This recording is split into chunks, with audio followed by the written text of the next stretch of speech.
What up, y'all? It's the first though show of the week. Sunday, September 3rd. Hope your weekend's going good. Bean and I are camped out here in actual hell.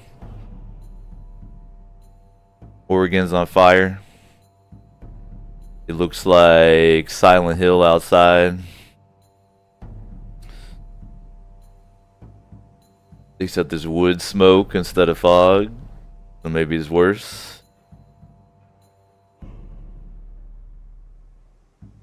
So we're hunkered down inside. About to enjoy some Dungeon World.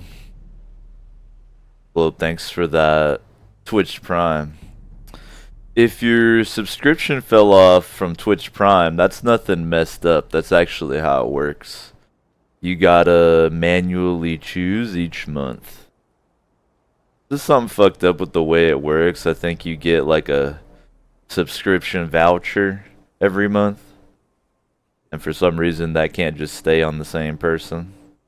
Yeah, it's Twitch Prime only. You gotta do the manual. But yeah, I do know that that's a thing. So I appreciate you. It keeps track of your months in a row, though. I'm pretty sure. Yeah, like it tells me that you've done it twice. Like it says you've done it 2 months in a row. But and it doesn't automatically update. Appreciate it again, man. Thank you.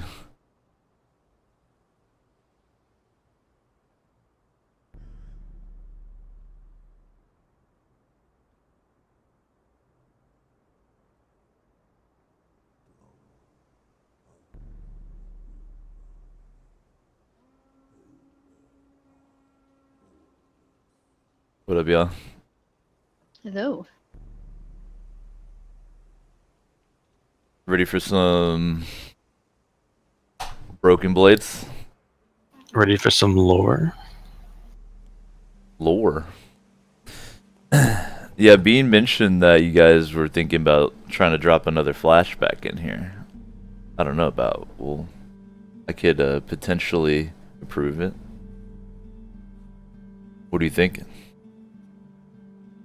I was gonna set up at the beginning of the scene as I was searching my mind for something that I could have Volan sniff out on Sigmund.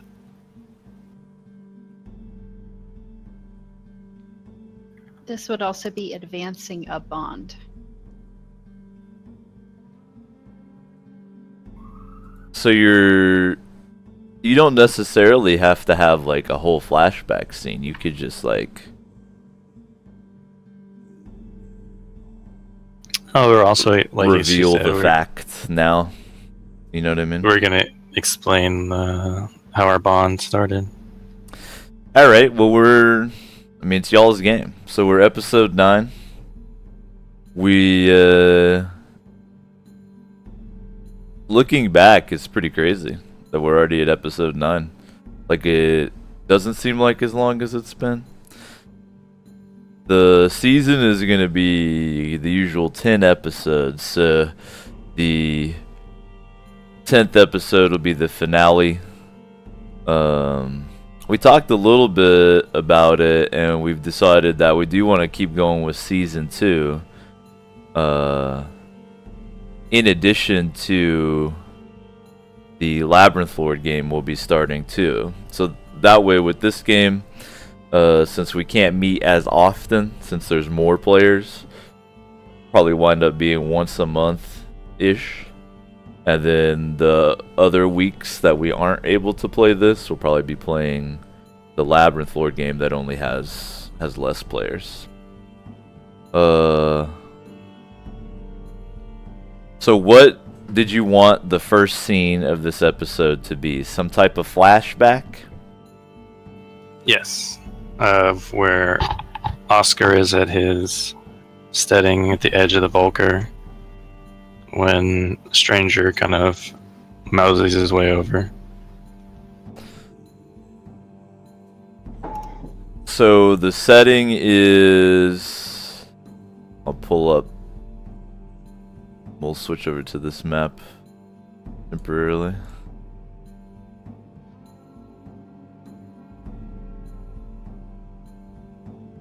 So for the first scene of this episode, we are back in time.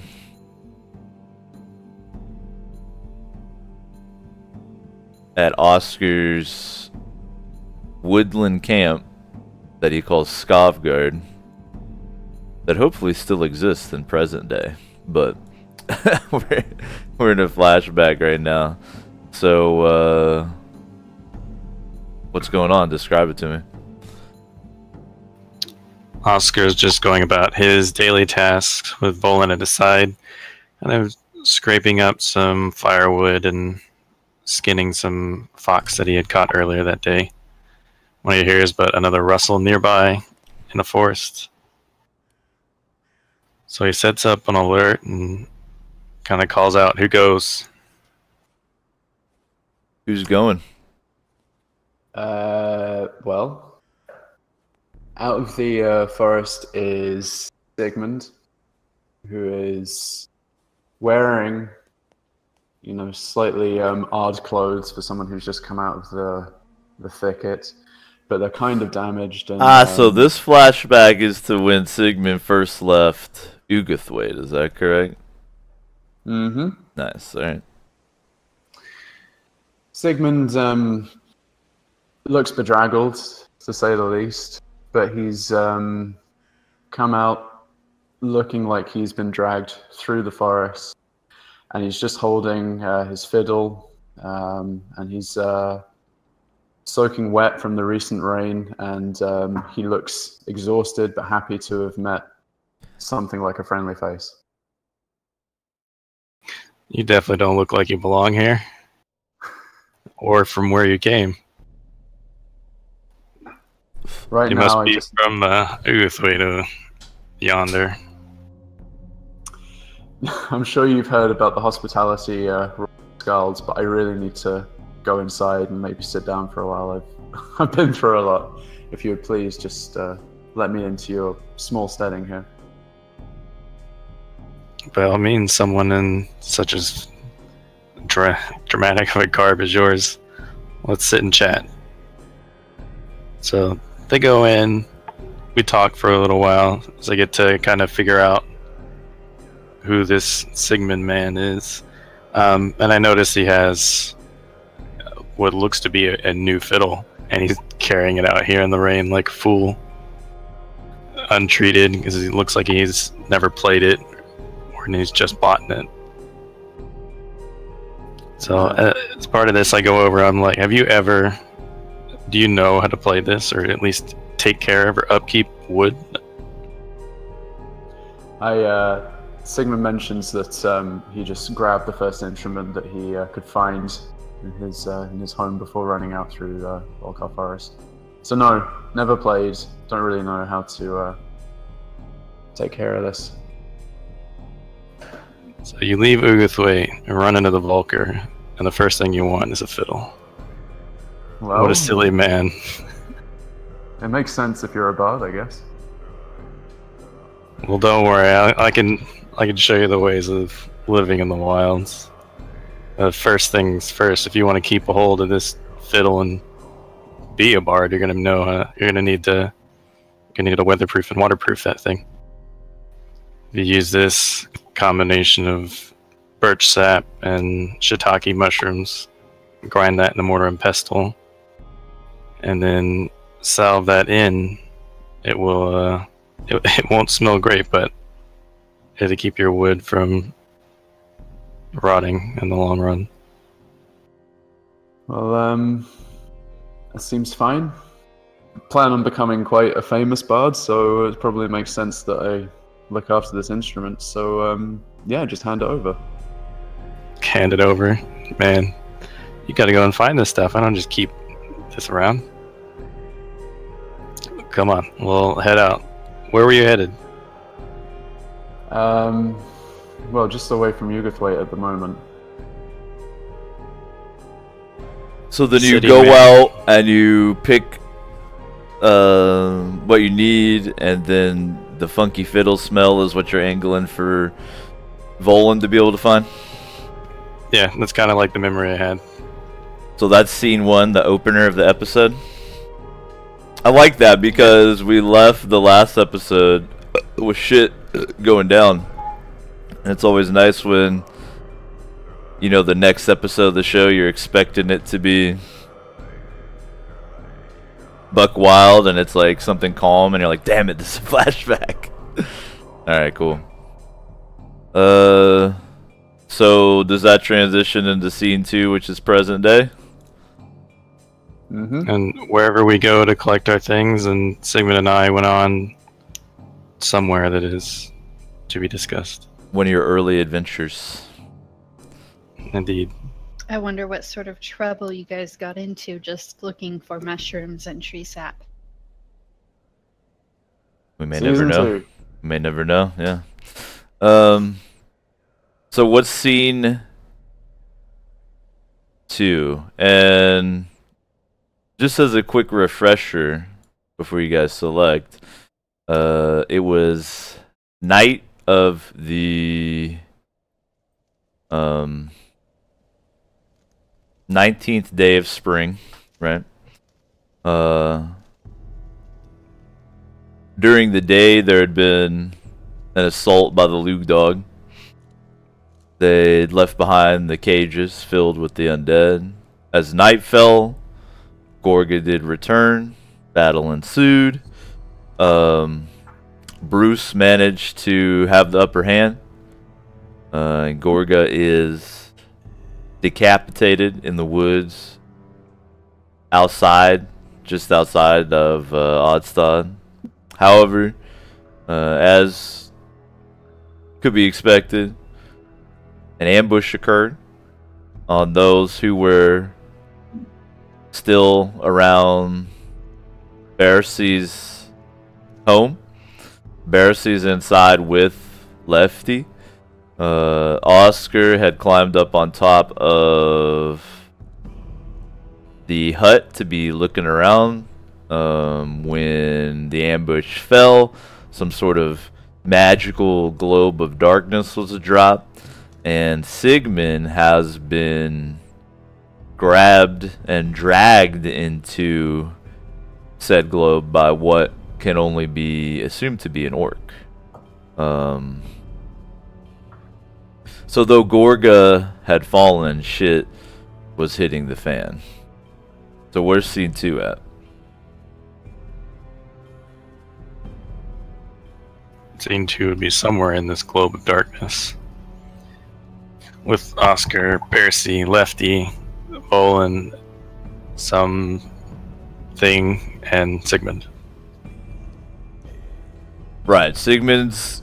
So, the darkness is impenetrable. It's like, imagine like opaque smoke or an opaque fog.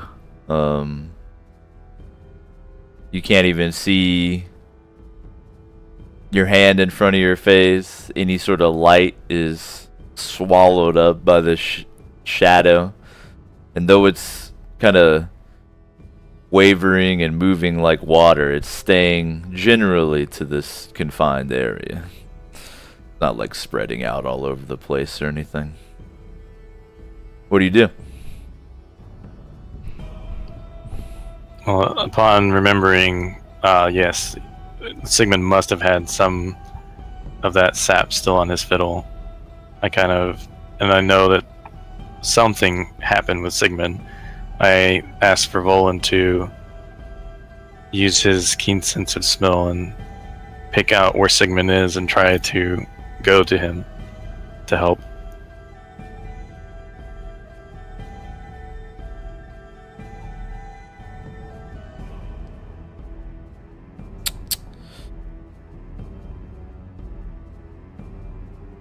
So what exactly are you trying to do?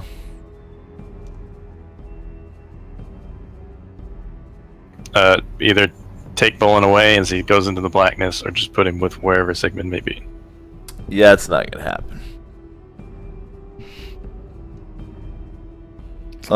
There are some dice you could roll to make things happen, but it's not just gonna happen by itself.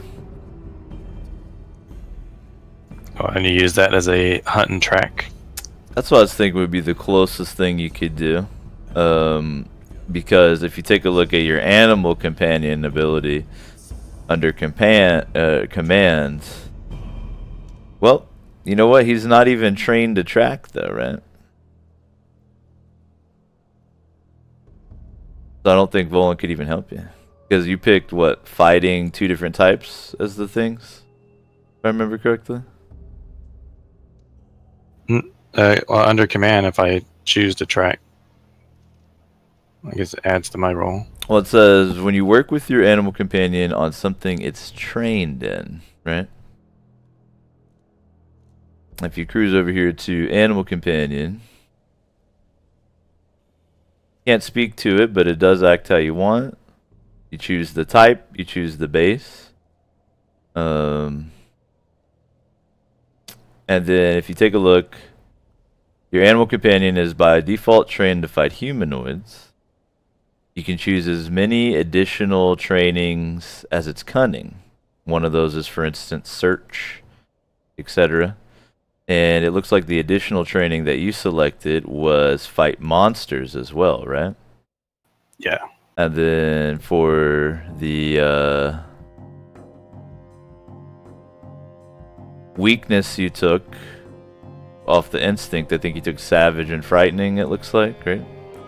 Yes. Alright, so in that case, as you can see by the rules, Volan, though a wonderful companion, he can't do everything.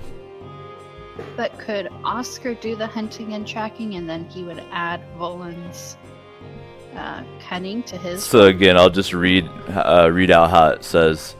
When you work with your animal companion on something it's trained in. I see. Right? So he had a limited number of things he could choose from to train it in, and he chose to have it be able to fight monsters.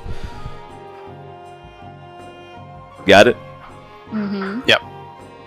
Oscar would have to use his own keen sense of smell. Right. So you can roleplay it however you want.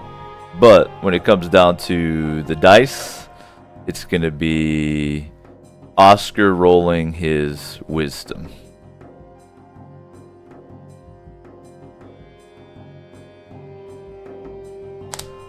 I knew that sounded like a suspiciously powerful animal companion.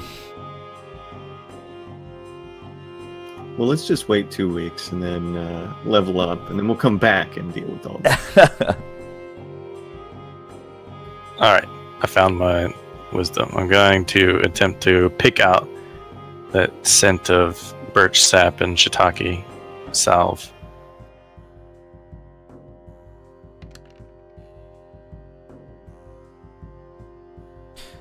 The first roll of the night isn't a 6. Incredible. So, with a 7+, you're going to be able to follow the trail until there's a significant change in its direction or mode of travel.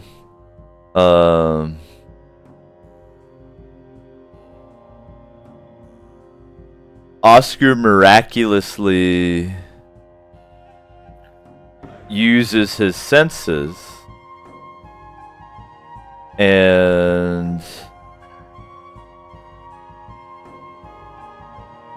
he can smell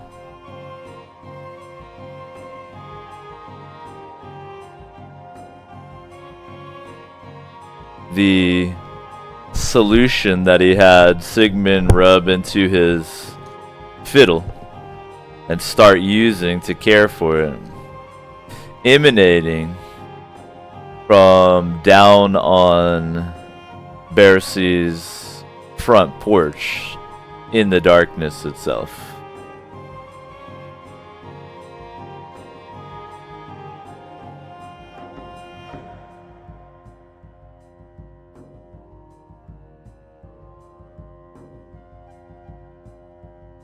What do you do?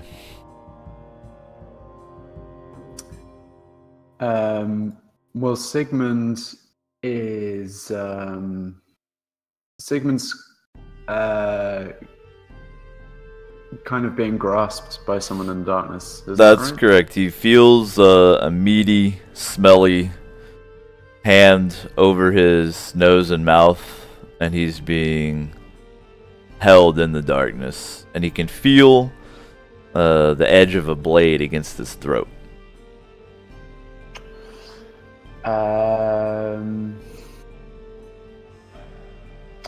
So, I think maybe Sigmund's going to try and defy danger, but he's going to try and slip out of this grasp, but he's going to think about the best way to do it. I think Sigmund probably remembers that there are stories of people who have been able to kind of slip out of these kind of holds. He's read about people who are sort of very live martial artists, referring to as grand histories of the known world.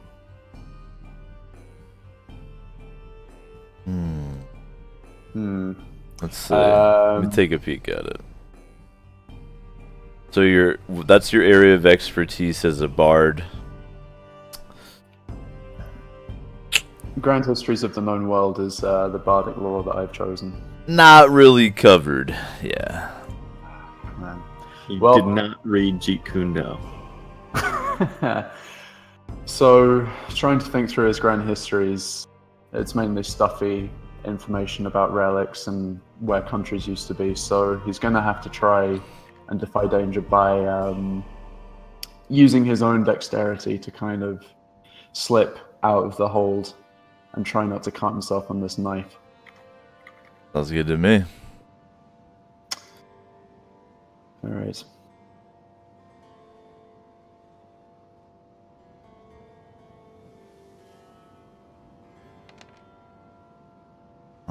You guys aren't rolling 6s today. I set the trend this week. Yeah. I'm glad you set the bar high. So on a 7 to 9, you stumble, hesitate, or flinch. So I'm going to offer you some sort of a bargain here and see if you want to take it.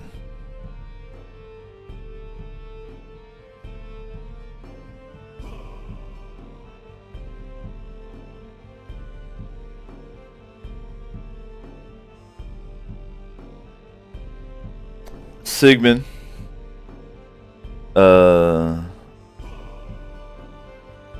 while snaking his way suddenly out of this strong orc grasp he finds himself on,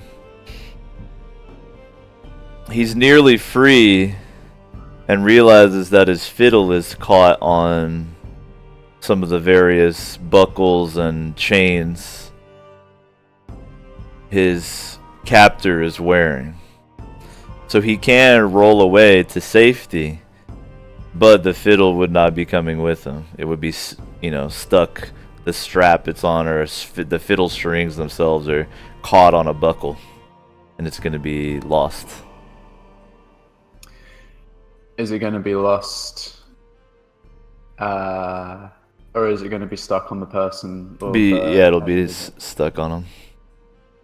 I think I'll take that risk. Alrighty. So you successfully free yourself. What do you do? Run away. Alright, so Stigman. So that's a pretty good scene too. You see, you get the flashback in scene 1 and scene 2. Oscar, kind of sniffing, creeps to what he can feel as the edge of the roof. He can't see, and he can smell Sigmund below him. Then we cut to Sigmund. Again, it's all like very, very dark. Like you can barely see anything, just for the benefit of the viewer. And Sigmund, while being kind of still this whole time, all of a sudden kind of goes limp and tries to wiggle his way out. He's successful, but you hear almost like the string being plucked dissonantly as it gets stuck. But I assume Sigmund probably runs straight until he's out of the darkness. Is that what you would do? Yeah, just completely in the opposite direction. They're just later. Got it. Yeah. So that would be the second scene. What's the third scene? What's going on? I think Oscar Eden... calls. Oh, go for it. Oscar calls out to Bercy and Lefty to see if he can warn. Or Oscar calls out to Bercy and Lefty, if you guys can find your way out the front door, make your way to the right of the porch, and head until you're out of the darkness. I can help guide you if need be. Alright. You hear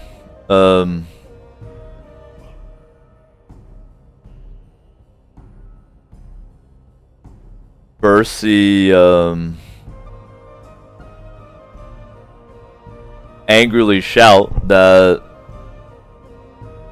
he can't see a blasted thing, and ask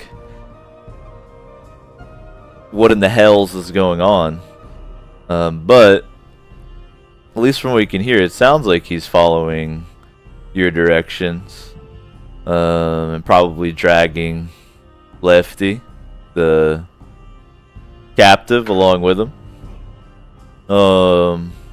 Let's hope there aren't any orcs in there, right? Aside from the one that I can only assume grabbed Sigmund. Mm-hmm.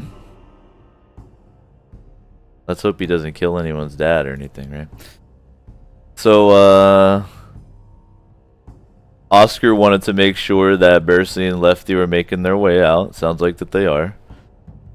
What do you do? I would say that's just a little part at the end of scene 2. What's scene 3? Yeah, no, say go ahead, Edda. Well, Edda and Bruce have just defeated Gorga. We're still in the woods, but before we had run in, Edda had looked behind her and seen this shadow covering her house. So she turns to Bruce and says, "Come on, let's go back." I think even better, the camera would follow Sigmund out of the darkness, and he'd just see us covered in, well, gore. Gah.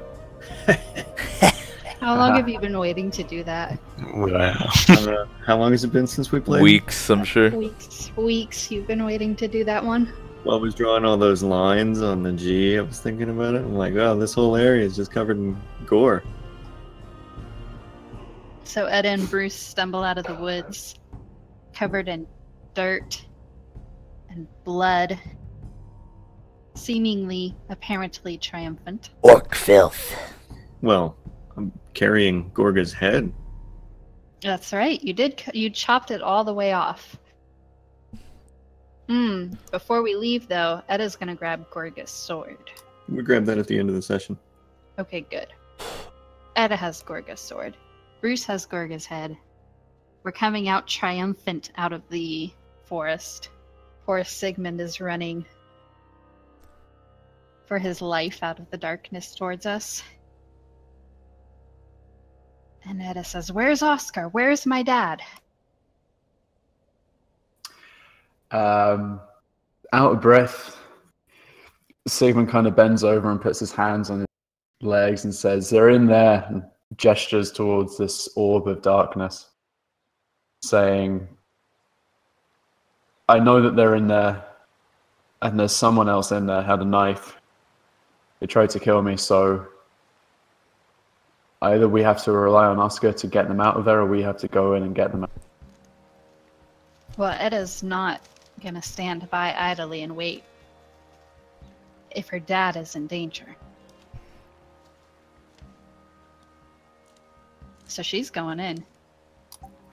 I would caution going in. Nope, she's already in. Oh, no, I walked just up to the edge of the darkness. You're holding a sword of some kind of power. Do you think you could I am the law using the sword as your authority? Potentially, but I can't see what I am the lawing to. But you can I shout. don't know if that's... Sword has nothing to do with That's- that at all. Yeah, it has to do with my divine authority. Okay. Which I All right, don't we're know. going in. I don't know if orcs care about. I mean, they But do. I'm just saying that ability specifically works when you give an NPC, and a lot of times this stuff can be cleared up if y'all just read the move real quick. When you give an NPC an order based on your divine authority, bada boom, straightforward. But it could be some part of orcish religion for the sword. Just throwing it out there. Is Edda? Well, just answer me this: is Edda an orc? No, but she Okay. has. Well, the hang on, sword. hang on. The word in the move says "your," right? But she possesses the sword, so. But I don't it need could the be- sword. Is to the have sword a divine part of her? authority. Would Edda still have divine authority in her underwear? Maybe. She may have more. Before Etta does enter into the darkness, though, she takes a moment to pray and ask for guidance for what here is evil. I wonder if she's able to sense an evil presence through the darkness. So she's using her human ability. You pray for guidance, even for just a moment, and ask what is evil. The GM has to, the DM, fuck the G, has to tell you honestly. You ask what here is evil. Yes. Is that the type of thing Etta can sense through the darkness? Sure. It's not like you're gonna have GPS coordinates of all the evil things, but Do I have Etta a general sense of where they might be? Etta sends a prayer up to her patron Tyr, and though somewhat reluctantly, she feels once again the emanations coming from those evil beings around her. She feels wickedness coming away from the zombies that are still caged, right? And she feels wickedness, of course, emanating from the gory woods where Gorgo was recently slain. And she feels wickedness emanating from her own home, whether it's creatures inside this darkness or creeping up on the home itself as it is night, or what she can't exactly tell, but she knows. Plus, are there any of y'all that have evil alignments yet? No. Nobody's No. evil yet, but we Yet got some is the keyword. non-goods. Alright, so no, you don't detect any evil off your party members yet. But I can detect it generally coming from inside of my house. Yeah, you get a wave of wickedness coming from there, as well as you're surrounded by evil, really. But yeah, But all Etta really cares about is the evil coming that she can sense from her house. So she wants to try and, I'm angling for maybe a defy danger with wisdom to use that sense to traverse her way through the darkness towards where that evil is.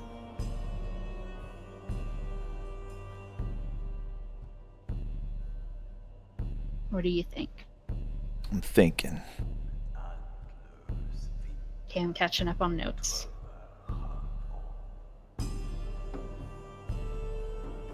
I feel like I could actually give you that one, because you're acting despite the imminent threat, right, of what's in the darkness.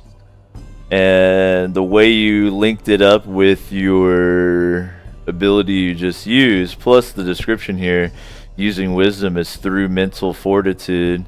I could kind of see that. I could almost imagine Etta entering the darkness with like her hands out, almost using her palms to see and to like, it's to like feel where Yeah, I imagine it's the more that evil is, you know? She's feeling it from her heart and following where she can.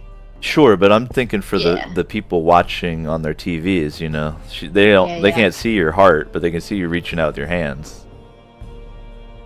But yeah, I could see that. So, hold on. First, I have to roll. I know, that's the best part. Almost moved my little. Alright. My wisdom modifier is only 0. I'm a bad paladin. I think that's what this whole first season is about, is the fact that you're a bad paladin. Well, if my wisdom modifier was only higher. Maybe you wouldn't have made such unwise decisions. Does anybody want to come with me on this adventure? You don't have to, but. JC goes, Etta the Beheader. It's her unofficial name. No aids? You guys are good? Nobody wants guys to just put gonna stand by and watch. Nobody. Alright, bye, Etta. Good luck. Bruce has Alright. a plan. Bruce has a plan? Alright, that's fine. I mean, you can imagine this as Etta like Etta very rolled a quickly 9. running off, you know what I mean? So maybe there's no she time. tends to do that. So 9 is good, but you still have to do a bargain. Sigmund and I are just watching, waiting for heads to start flying out of the darkness.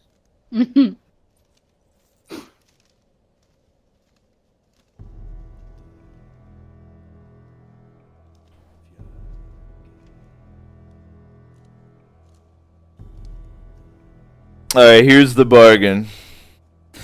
You can either be in there and your sense falters, and so you don't blunder into anything that's going to immediately hurt you, but you also aren't really sure where you are exactly.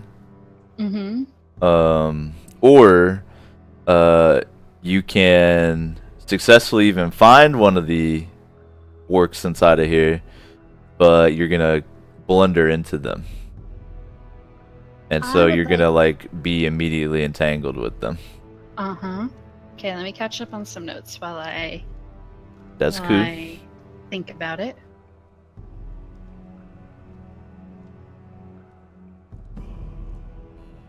We're going till 4 like usual, right? Yeah. Yeah, it's good, man. Groovy. I think Etta would like to bump into an orc. Are you Alright. thinking this one here on the porch? Nah. Nah. Where should that be? Here? Let me decide momentarily.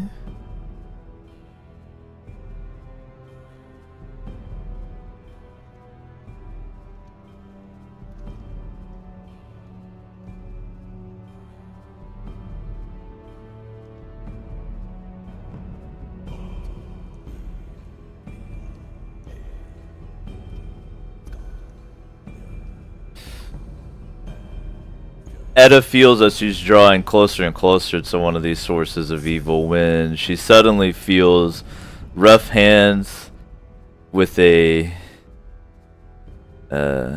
chain net trying to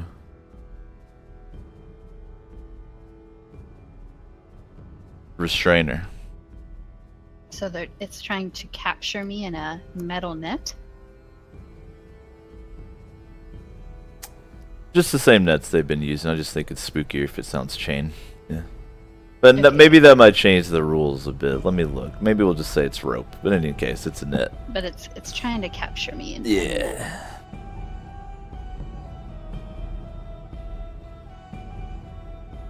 What do you do? It is gonna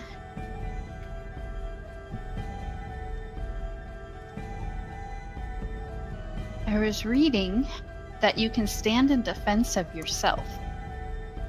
Were you? I was. I read the rules sometimes. So I think that Edda would just focus completely, put all of her focus and energy into protecting herself, not trying to gain any sort of upper hand, So you're gonna defend. but just purely to just to defend. Do it. Okay, I think that's my constitution. I don't remember that much. Yeah.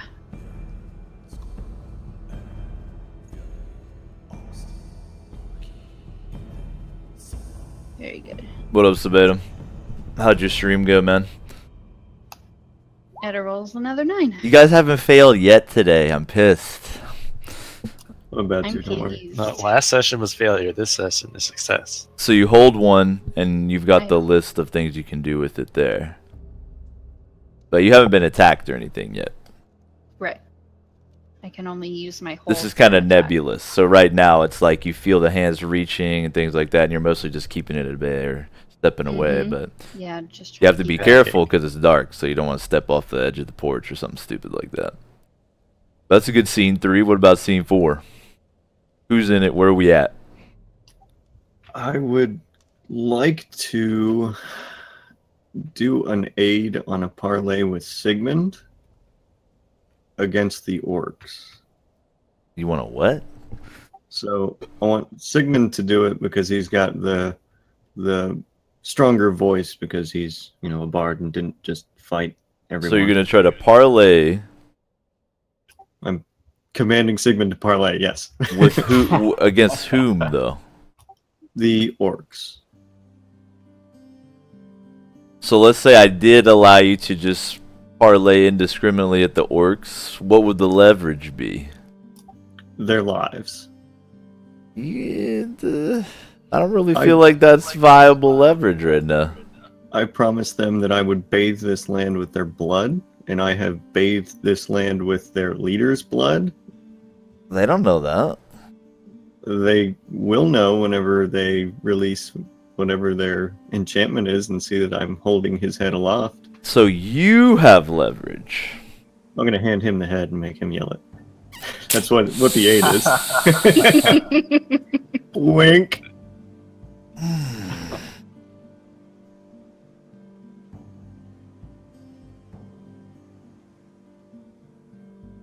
Is Sigmund cool with that? Well, Sigmund's kind of dazed and has seen Edda run into the orb of darkness, and then looks at Bruce and says, "Do you have any ideas?" And Bruce is just standing there with the head, looking at Sigmund. Dripping Sigmund ichor. understands. Yeah.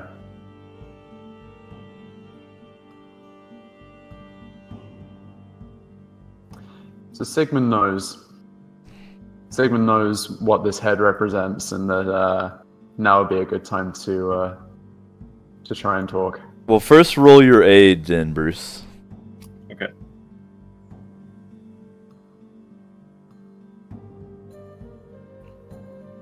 I'm gonna allow this, but I feel like the dice are gonna make it backfire for me, so maybe not that part though. Waste that 12 on that. Good. All right, so you do successfully aid, and that aid is mostly just being formidable behind you while you threaten the orcs for some reason.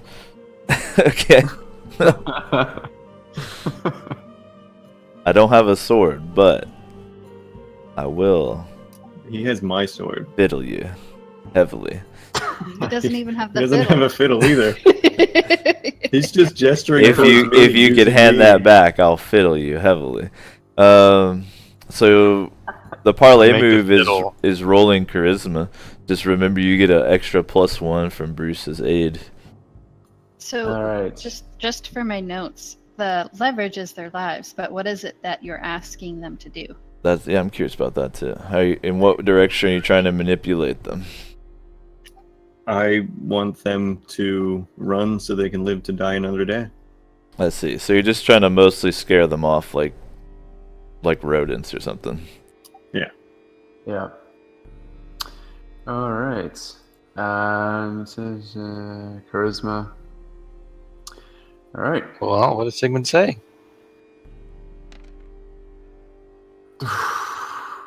That's good. Did you add the +1 from Bruce in there Yep. already? Okay. So, yeah, what do you say? Because you succeed, but they're going to need concrete assurance of your promise right now. Now, I kind of feel like you do have a little bit of concrete assurance in the form of their war chief's head. So, what does Sigmund bellow out, holding the What? dripping head of Gorga? Is the Love scene Vanna that they Whiting can't towards me. see it because they're in the darkness? Is the scene what? That the orcs cannot see the head of their chief because they're in the darkness? Who says the orcs can't see in the darkness?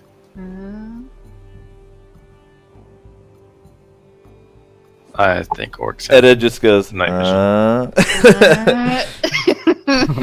Whoa. Remember that interesting thing about your entire party in Labyrinth Lord?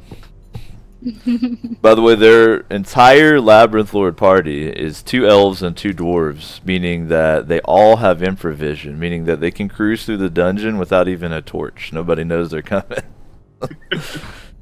That's going to be a huge advantage in keeping them alive at low levels. But anyway, this game.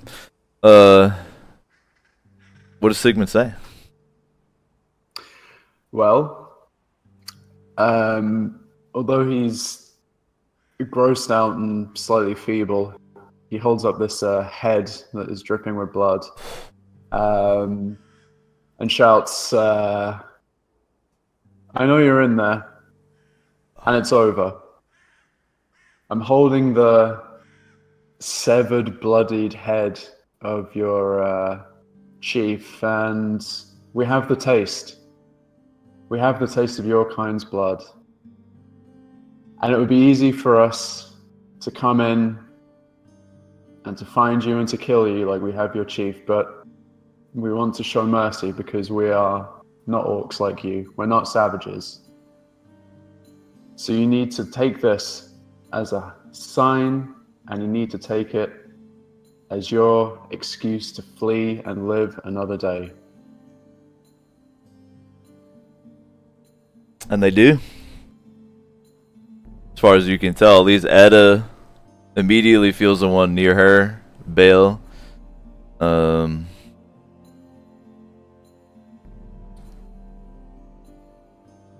But you are successful in scaring off the orcs.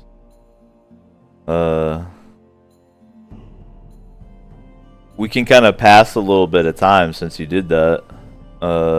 When they run off, does the darkness disappear? Well, I was gonna No, say what kind of happens is after some time passes, the darkness does eventually just in an instant wink out, just disappear all of a sudden. But yeah, that's something like y'all are all kind of concerned. Like, is this gonna go away? It eventually does. I like the idea that it's just permanent and Bercy's just even more He's pissed at like, us. fuck these people. What scene was that just now?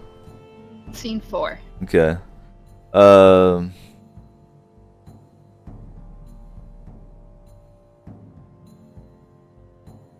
whatever orcs there were do manage to escape unhindered and unseen. They don't appear to take anyone with them. Well, there goes Sigmund's fiddle. True. So shit. we didn't I think was of that. planning on killing one of them, but I guess they're gone. I gotta check one Diplomacy thing here. solves some. Sorry, we'll find it later. Season 3. Season 3, the first scene of the first episode is just someone you've never seen before, but they have the very identifiable fiddle, and they're just like playing it. You're like, what the fuck? I like to imagine orcs sitting around the fire trying to play the fiddle. Yeah. Bite it a couple It times, was Even an worse. eye broken. It's even worse than Sigmund playing it. trying to roast it and eat it. So we're what was it? Scene 5 then? Yeah. That was a very creative solution to that. I like that a lot. Try to scare him off. Nudging Sigmund. Hey, diplomacy, right? So, what do you all want scene 5 to be? I've got something that's going to occur here on toward like midnight of that night. Do you want to just skip to the signs of that going on, or what?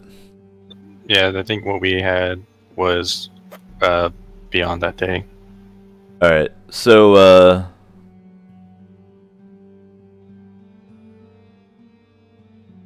around midnight, I guess we'll say this is scene 5. In the distance, you can spot maybe even 100 torchlights approaching Odstad from the northeast.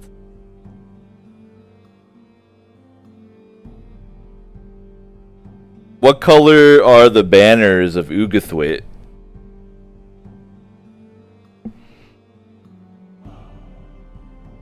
Brown and Orange and black. There you go. The brown, black, and orange banners of Ugathwaite you can see flying, and their colors. So, around midnight, you can see the troops from Ugathwaite that Bercy mentioned approaching. Is there anything particular you all want to do, or you just want to let them arrive? yeah, we'll let them arrive. That's my vote. Alright, so I say we meet them at the entrance to the village, though, and make sure we bring Gorga's head and probably have some zombies nearby. alright, so we'll do scene 5. Let me erase what we got here. Always good to try to draw it out here. And I realized as I was spouting the colors that you said Ugathwaite and not Odstad. You can change your mind if you want. But it's too late now. I was like, why is it so fancy? And I was like, oh, that's why. Alright, so we'll say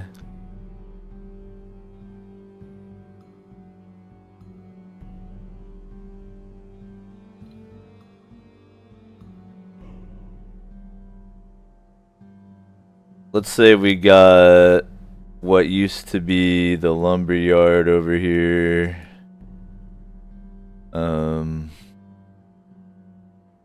You got maybe like, wasn't it Bruce who lived right off the lumberyard? Indeed. Something like that. Couple of random ass buildings here and here, whatever. To get something down.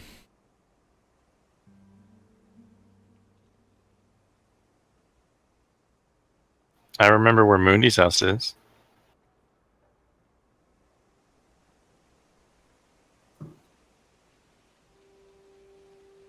You got like the edge of the woods coming in, something like there.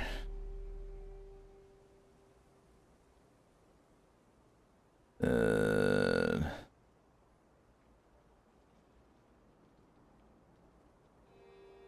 so you got the troops kind of arranged in a line over here, all standing around with. Go ahead and throw down some letters for your characters to. Forget what font size was working. Like 200. 2 billion. Yep, 100. That's 100 right. seems okay, yeah. Yeah. That's OBS.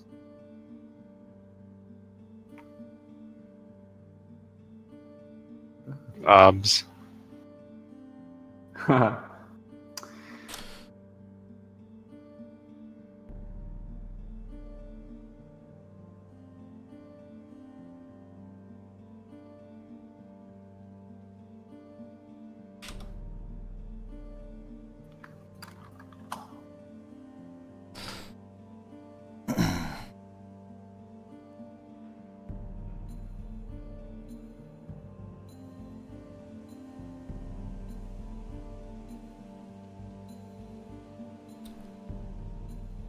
Now the S is not Sigmund, so if you want Sigmund, you gotta throw yourself on there. I was just thinking. He's the Who's little that? tiny S right next to the B. That's him. He's so much less without his fiddle. Yep. I didn't even realize that was an S. Who's the other did. S? Someone you're Well, about to meet. Oh, okay. Is that his name? S for stranger. That's Sigmund. someone. Sigmund's brother. Now Sigmund probably already knows who he is, like his character does, but I don't know if y'all have met him before. Have any of y'all, other than Sigmund, in your lives been to Ugathwaite? Edda has not. I've not been there to know people, but I've been there.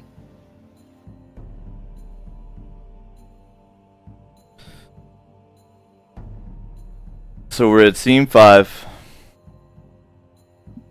It's well dark, past midnight, and reinforcements have finally arrived from Ugathwaite. Little did many of your characters know Bercy had asked for them early. Sent a message early. It's part of the oath that Odstad and Ugathwaite share. Odstad sends what warriors they can in trade for protection, and Ugathwaite itself, if we don't remember, is a keep in the center of the Volcar because it's some sort of place of significance, some historically significant, and it's where much of the records and history are even kept. So it took some time for the troops to arrive, but they're here. Now, Sigmund may know, the rest of you probably don't. Their commander, a large, boisterous blonde man by the name of Sumi Thrimson. How are we spelling Thrimson? Thrimson? Alright, sorry, Sumi Thrimison. So just like you did, but Thramison. Thrim. ISON, so Thrimison. Sumi Sumi. Thrimison. Yeah, SUMI, you get it. Sigmund recognizes him. He's the commander.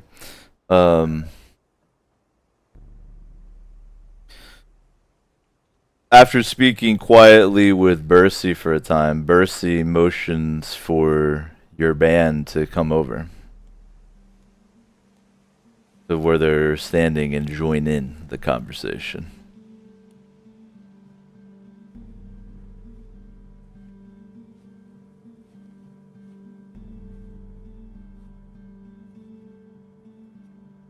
Sumi is standing with one of his attendants, standing a pace away holding a torch. The rest of the village is asleep or in hiding. Lefty is still... Actually, Lefty is unbound by now. He's just standing there kind of broken.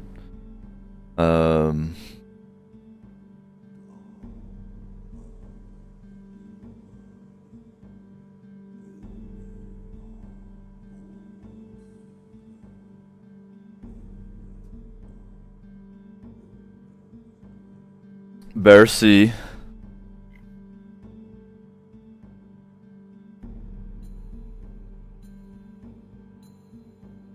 nods to Bruce and says, "That was a brave thing that you did."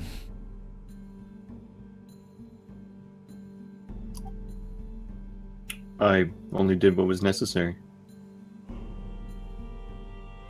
So then, despite your bravery, you understand the need for my judgment. And this he kind of addresses to all of you there. Of course. And that's some nice ambiance. You hear the low, constant murmuring of the undead trapped in their cages. And this caused no uncertain agitation amongst Sumi's men. You see them looking at them, talking amongst themselves like, what the fuck?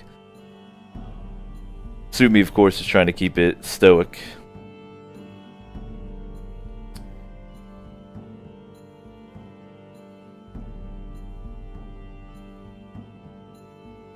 Bercy shakes his head. Now, is Edda still holding that black iron blade?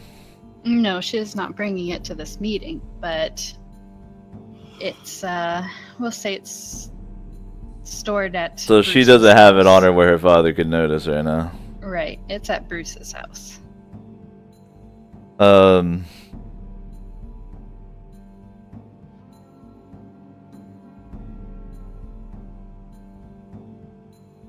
He's, Bercy says, "I see no choice but to outlaw all of you, even my own daughter, for a year and a day." He kind of gives Lefty a look out of the side of his eye and says,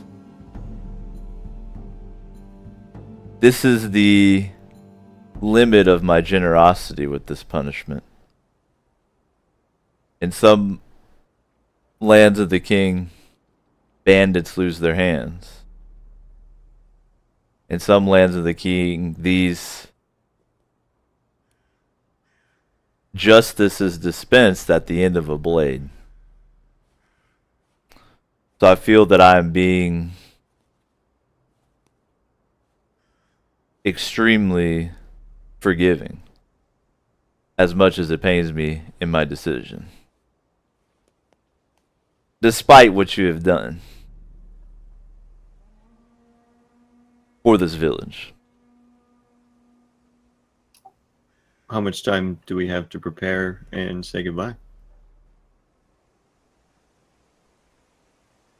Sumi at this point has crossed his arms and he pipes in and says, "Son, that's a bit complex.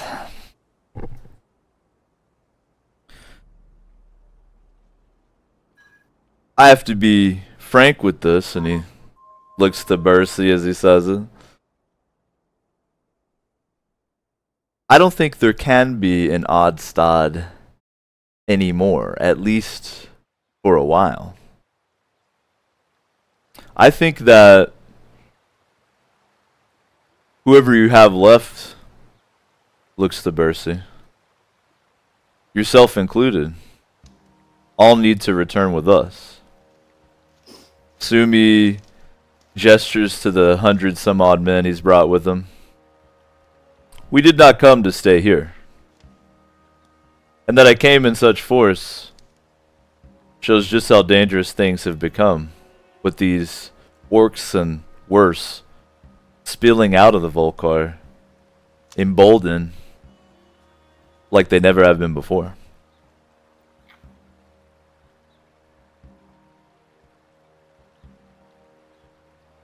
Could it be then that we could travel to Ugathoit with your group and take our time to prepare from there? Sumi turns and meets Eda's gaze and simply says, I do not tolerate outlaws. Then his gaze moves to Sigmund.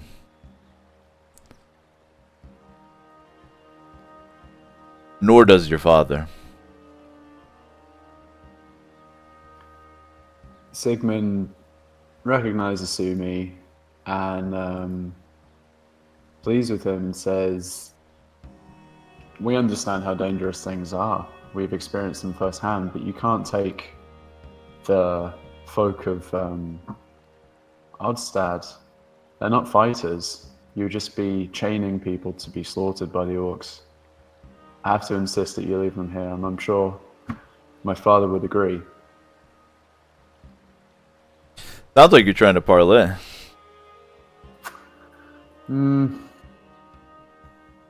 Except you don't really have, at least not yet, anything that Sumi would need or want. He could want the expertise of our party. We've fought these orcs before. We have knowledge of the undead and sort of the orcs' patterns of attack so far. Just, you know, throwing it out there. We don't have to use it. Yeah. Definitely sounds viable if you choose to do so. With Charming and Open, did we agree that that was something I let you use it on NPCs a little while, but then yeah, I realized that it really is meant just for players. Alright. So it couldn't be... Okay. I mean, what you described is great. The only thing I'm missing is some sort of... What carrot are you dangling? The carrot you kind of tried to dangle was the safety of the villagers, but unfortunately Sumi's just here doing his duty. He kind of doesn't give a shit. Alright. I think the leverage... I think I'm going to parlay. So Sigmund gestures to the zombie cage and says, look, for whatever is teeming behind those iron bars, the efficacy and the fear of what's contained in that cage is 5-fold more effective than any of the villagers that you can drag out of here.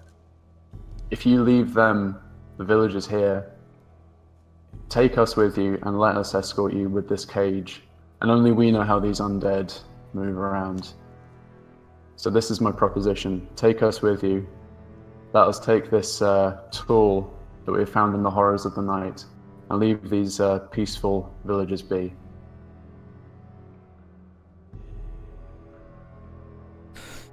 Yeah, I can see that as a parlay, because you're offering your party's expertise, which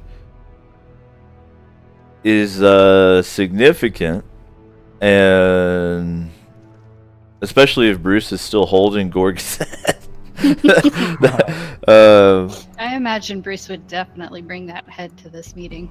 But the other... I imagine Bruce would bring that head with him everywhere he went. The other part of the leverage here that you may not have intended is you kind of implied that your party would like, you could tell that Sumi was kind of trying to ignore that the cage of the undead was even there. Like, maybe I just don't have to deal with it. But, he's definitely interested in it, like, not only as, you know, in y'all's mythology, it's like a harbinger of the end times to have the dead come up out of the ground, but just as could look into it, try to have a tactical advantage, figure out what's going on. So that appeals to him, and having y'all have to deal with the cages appeals to him as well. Yeah, that was my intention. He's like, oh, you'll deal with them? Yeah. So yeah, yeah. roll that parlay, Cool. and that's just, you know, 2d6 and then charisma. You guys haven't failed a roll yet. I'm salty. The favor of the gods is slowly shifting back to us. Don't worry, whenever we start trying to spout lore to get other locations on the map, we'll start failing. Gods don't watch TV shows until at least episode 8, so... Yeah. That's why. Sumi has kept his arms crossed while Sigmund pleaded. Kind of shakes his head. You can tell part of his decision is even related to the fact that this is Grimm's son. He says,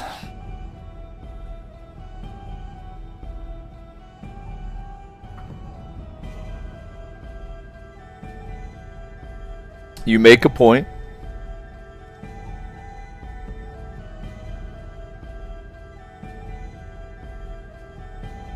These things you have caged here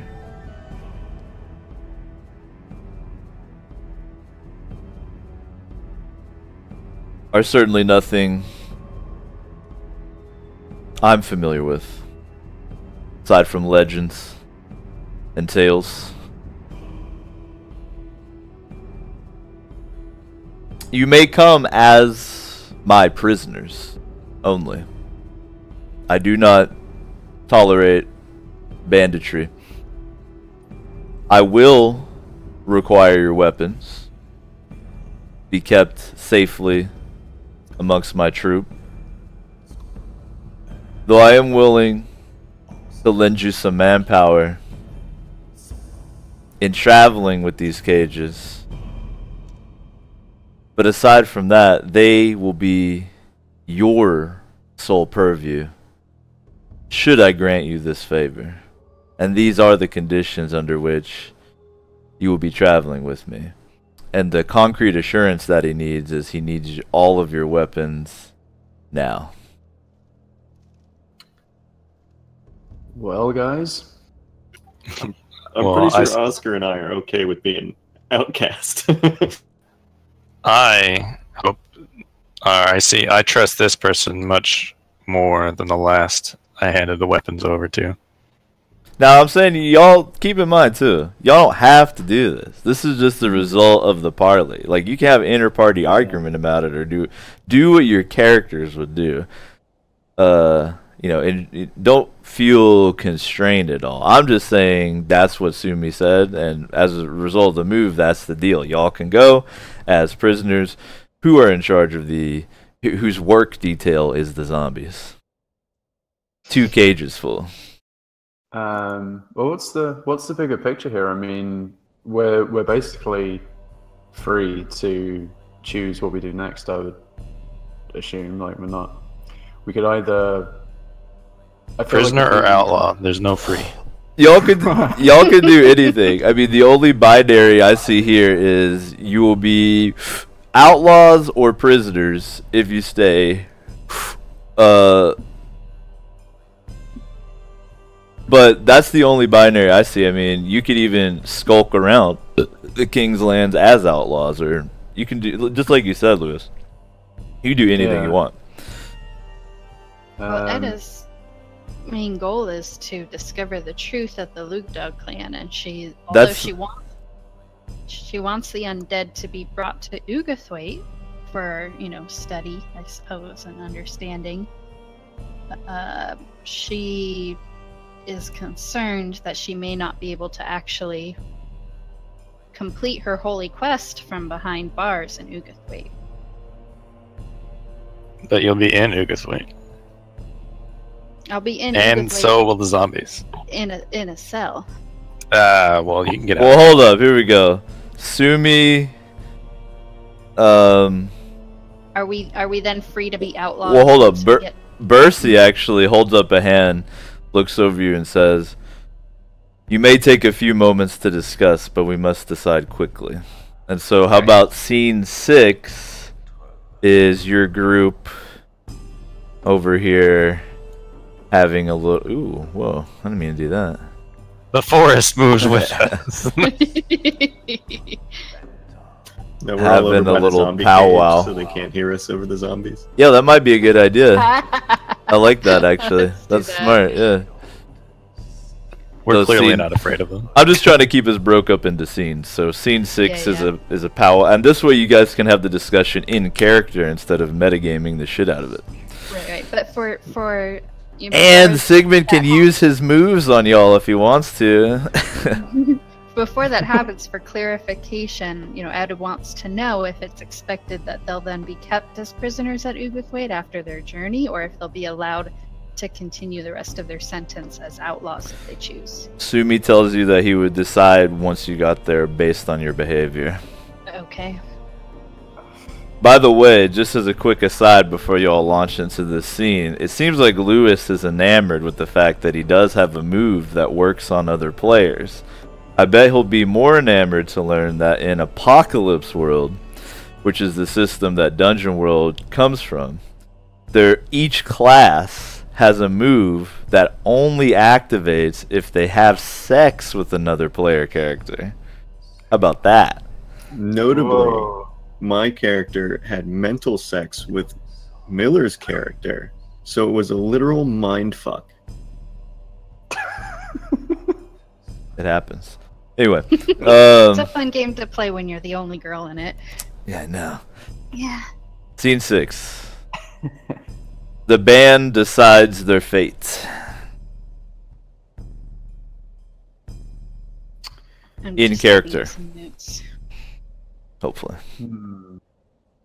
Well, I'm fine with heading back to the Volker, one way or the other. But I do have some questions for Sumi, because he says things have gotten much worse. I'm comfortable with being outlawed. I have no concern about them taking the town to Ugathwaite. They're probably safer there than they would ever be in Odstad. The town is failing. Now, Oddstad, by the way, we're talking about your mama, Keep that in mind.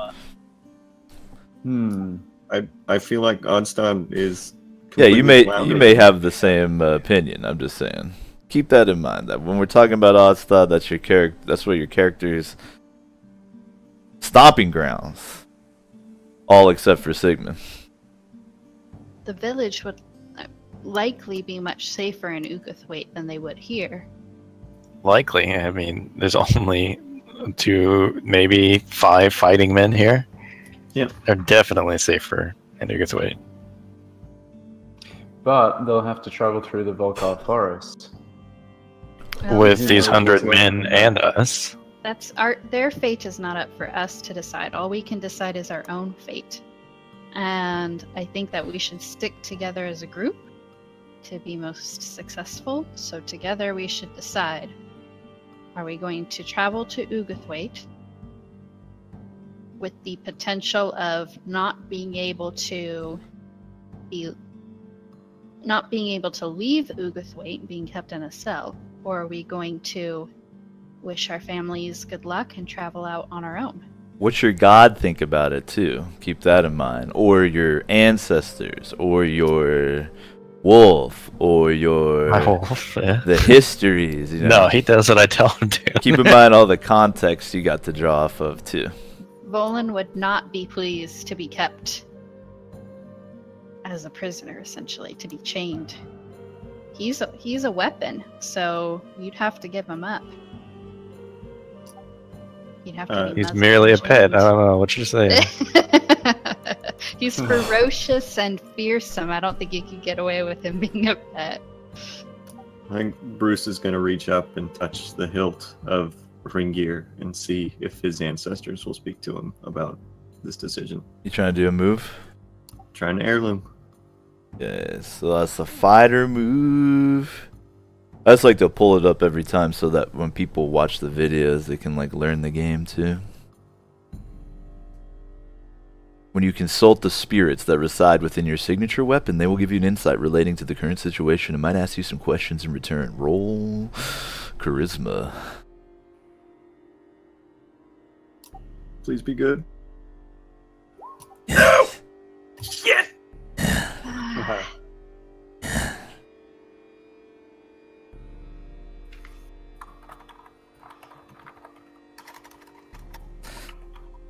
See, I was all set up with all your good rolls that your ancestors are finally going to be down. But they're not. Killing Gorga's not enough, apparently. They're not feeling it.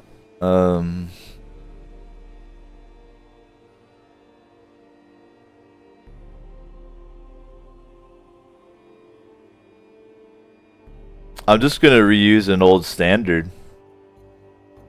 Roll damage on yourself. My damage. Yeah. 10. Oh. I'm just stuck on 5s.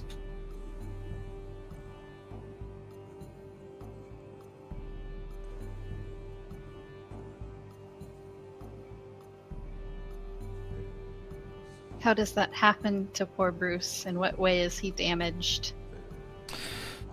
Well, I like kind of the aesthetic of when he goes to consult the spirits, the ancestors in his blade, and when he fails it,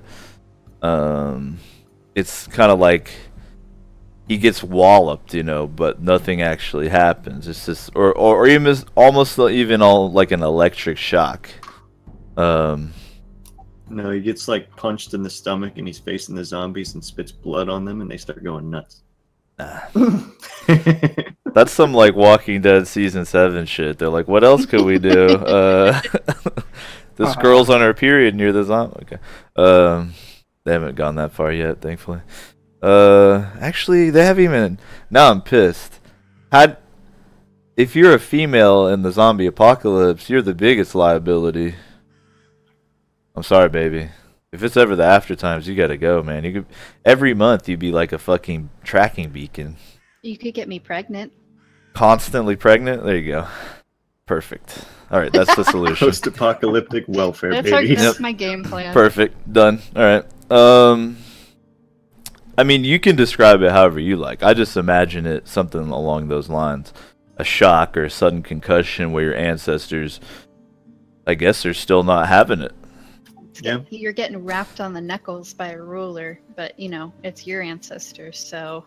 I assume that Bruce would keep it very stoic, so whatever happened to him is, to the outside observer, it looks like maybe he just has a little headache for a moment or something. He's gonna undo the clasp of Hringir's scabbard and hold it in his hand. He's gonna say, if we're gonna turn in our weapons, that means Hringir has to go with us. Alright. Well... Wait, are you telling Hringir, like, fuck you then? You're just gonna have some part time? It doesn't seem to be that they want me to kill great foes with Hringir. Maybe they want me to prove my worth some other way. It could be. Maybe your ancestors are looking for a higher standard of conduct or something. I don't know. So Really, it's just the dice. Are you voting for going with this party to Ugathwaite? As long as you heal me, yeah. Yeah, of course, I'll heal you. It is a good way to travel without rations. I'm just saying. Well, it seems as everyone's in consensus.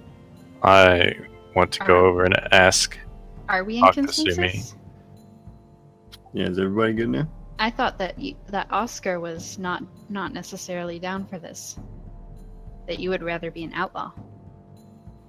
Well, Oscar's gonna go find out his decision from Sumi. Okay. He's got a question. Alright, so that was scene 6, right? I like the aesthetic of y'all by the zombies, you know? You can, like, using them to cover your discussion. I like that.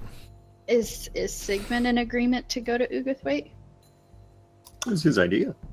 It was my. But I'm just making sure it's still your idea given the terms and conditions of I it. feel that it's time to go home. Okay. All right, Oscar. Just making sure Oop. that I'm on the same page with everyone here. How do The I, forest. Yes. yeah, how do I keep grabbing the forest? Yep. We'll do scene 7, What? move y'all over back to... Not y'all, just me. I figured you'd all go over. No, just me. Okay. I'm going to talk to Sumi. Alright. I have Scene questions. 7, Oscar walks over to Sumi himself. Is Volan with you, or does he stay back with No, them? Volan stays. Alright. Just me. And Sumi, As you Something walk up, you- Sumi says, "Have you decided?" we all have come to a decision, but I have one thing that will weigh in more with mine that I wish to ask of you. He just You said holds out an You open said hand before- to continue. You said before that things have gotten a lot worse, and this show of men is a proclamation to it. What all has happened around these areas?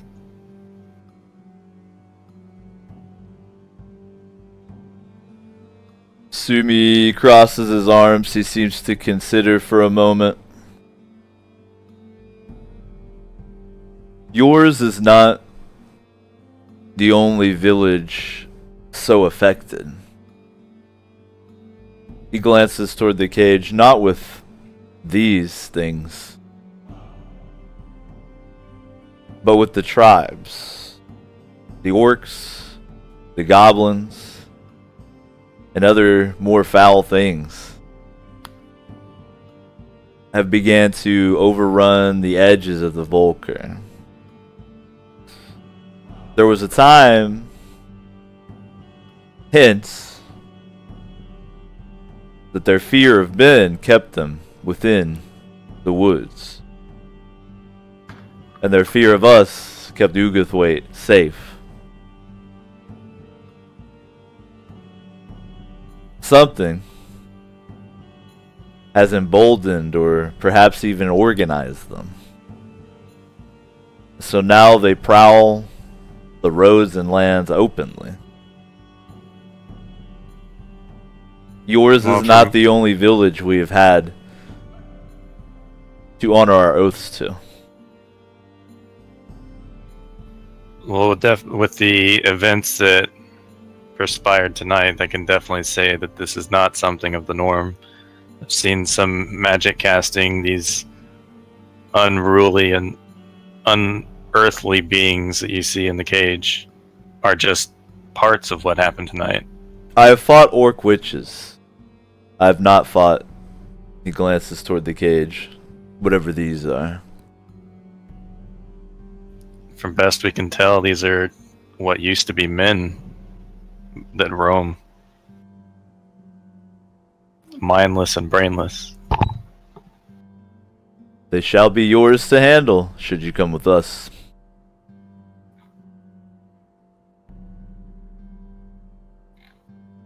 Well, that is all I need. My sole or my personal duty was to try and keep an eye on, and at least report on the dwellers of the orcs. But it seems like they're spilled out all of a sudden without much warning. So I'm sure you'll have opportunity to meet them personally on our journey.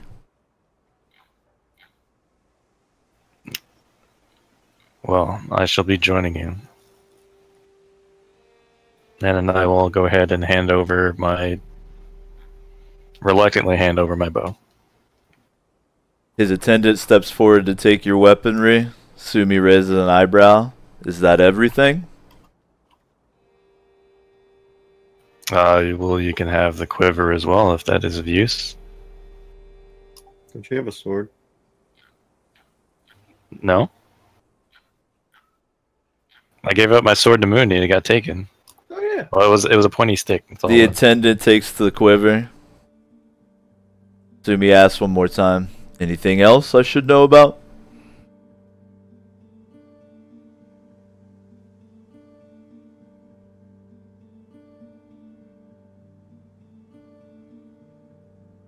Eh? I have nothing more on my person. He nods toward your wolf still with the others.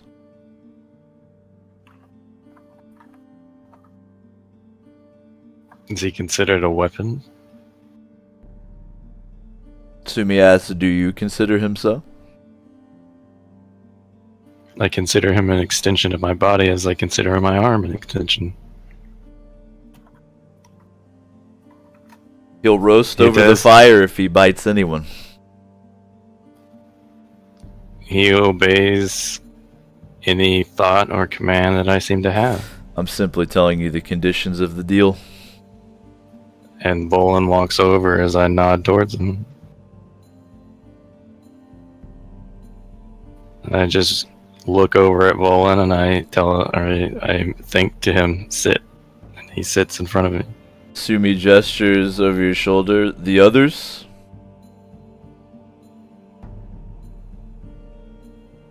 Hey, Bruce! We're all traveling back over. Are you? To his house. Edda doesn't have a sword on her. Sumi watches Bruce disappear into one of the homes. Because I assume, by the way, y'all that are walking around, you could say there's enough moonlight, I guess, to walk around, especially with the torches the dudes are holding. But like, if you're going in your house and stuff, keep in mind you'd have some kind of a candle or something, so it'd be real obvious that you're going in there. Yeah. Just wondering if we should bring that sword with us or leave it Nope. stashed in Onstad for another Bruce is time. going to take care of it. Now, Bruce, your mom still lives there, right? Yes. And she's asleep, so you're trying to tiptoe, creep it in, like a good little boy. Yeah. She's in bed with an orc. No. Your orc Protecting dad. No. That's why you're so big. No. Alright. And what are you doing? Stashing the black iron blade in your house? No, I'm going to take the black iron blade, Fringier, and my orc cleaver and put them in like burlap, Mm-hmm. and then tie them up into a package, Mm-hmm. and then put wax over it, so I know if the seal is broken if they tried to steal anything. There you go. And then And you're planning on taking that to relinquishing that? Yeah. Yeah.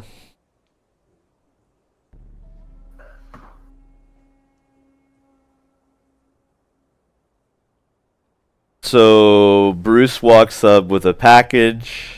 All of you are relinquishing your weapons to Sumi's aid with no hesitation, right? Does he want my shield? He wants everything. Everything, even my shield. Yeah. He can have it. Actually, I would give you my fiddle, but I lost it on a belt. A fiddle's not a weapon. Yeah, Sigmund, come on. Oh, isn't it? And so Bruce has a package, right? Are there blades sticking out of the package, obviously? Like, is it obvious what it is? I'd say that there's like a rope going over the hilt of the black iron blade because it's so big. And then can I also retcon that and throw the shards of the judge's blade into there as well? No. Bummer. I had a plan for that. Well, You can't unseal and reseal. I'm trying to think. Would you have had an opportunity to gather them up? And I'm thinking that you actually wouldn't have, is the thing. Edda may have. Would Edda have? Yes, because she knows what Bruce wants it for. I'm trying. The problem is, who was in, like, as soon as Gorga showed up, y'all basically immediately went outside. Yeah. And then the darkness dropped. So I just don't see a time. there was time in between when the. I guess kids were when getting Bercy was out on the porch, you could have done it. All right, I could argue that Eda probably could have pulled it off. Eda has the broken remains of her sword Because and her that's shield. cooler if she has it, yeah. Does she hand over the shards of her sword, though? Yeah. What? It's a gesture of good faith. It's not parts of it are sharp. She could, theoretically take it out and use it as a weapon. You give him It's the a- hilt. It's a gesture of good faith, and she wants to be on good behavior, so she's not a prisoner at the end of this. So yeah, she has a little. So Leather no one tries to sack. hold out on Sumi, No, I like him more than Moody. which is So- good. I'm just asking as like a mechanical thing. But the thing with Bruce's package, he hands over this sealed package, right? The aide is holding it, looks over at Sumi. Sumi gives him one nod, and he immediately breaks it open and dumps it onto the ground. Son of a bitch. Does Bruce react? Does he curse? I mean, he probably would take a sideways glance at him, like, that's my stuff that I sealed. Why would you be breaking into it? The aide looks through what's on the ground. Then when he seems satisfied, he starts packing it back into the wrapping. Bruce will nod and gesture towards him with his candle to see if he'll seal it again for him. The aide walks over and lets Bruce dribble the wax and all that. Sumi smiles very slightly, simply holds out his hands almost like, what else could I do? Bruce will just give him a respectful nod. All this body language. Your weaponry's taken away. I only have 9 charisma. What else do you want from me? Bercy has a sad look to his face, but is kind of nodding. It is as you say, he says to Sumi, it is best.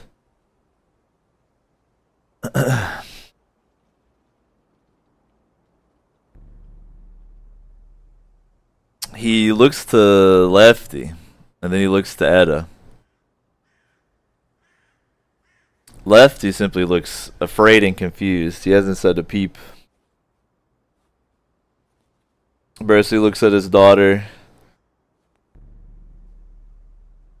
And what would you say we do with this one? He nods to Lefty.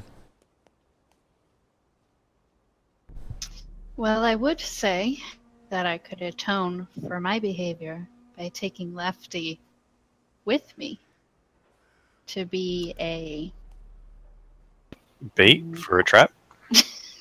no, to be a I'm blanking on the word, like an assistant to a Bait. knight. Oh, I'm blanking. He's good at it. Squire. A squire, thank you. A sort of squire. To give Lefty a better opportunity in his life than just being the plaything of a band of thieves. But apparently we are now a band of outlaws, so Lefty would be no better with me than he was with that other group.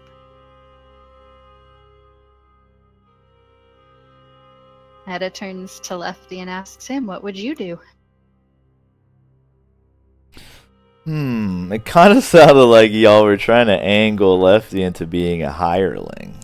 We were. And Oscar chimes in that, this man is nothing more than fodder. A tool. Eda gets And down I do on, not trust him. on one knee, so she's at Lefty's height. He's a young boy, isn't he? Like barely a teenager. Yeah. And she looks him in the eye and she says, yes, this young boy has been nothing but fodder, but I see so much more in him. And I offer you my word, Lefty.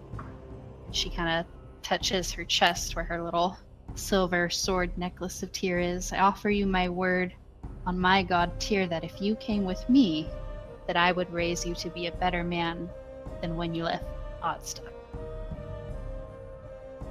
And I'm maybe angling for an I am the law here? Maybe it needs to be more of a command than a statement. Come with me, and you'll be a better man than when you left. Sorry, I was pulling up the hireling rules.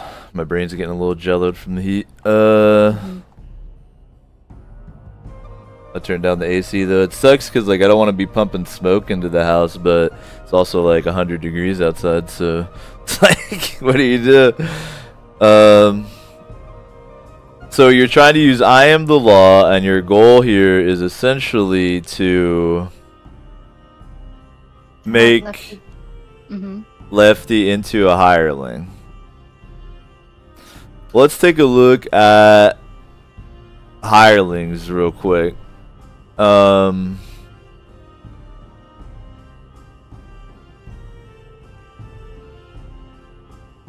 I like the idea of making that NPC into a hireling if you guys want to. Let's read it a little bit. Hirelings, to the characters, they're the help. They're sorry souls that for money, glory, or stranger needs venture along with the adventurers into gloom and danger. They lend strength to your efforts in return for pay. They're a resource. They buy you extra time. They're also replacement characters waiting to step up into the hero's role when a player character falls. So that's kind of interesting. Hirelings are just a skill, a cost, and a loyalty, right?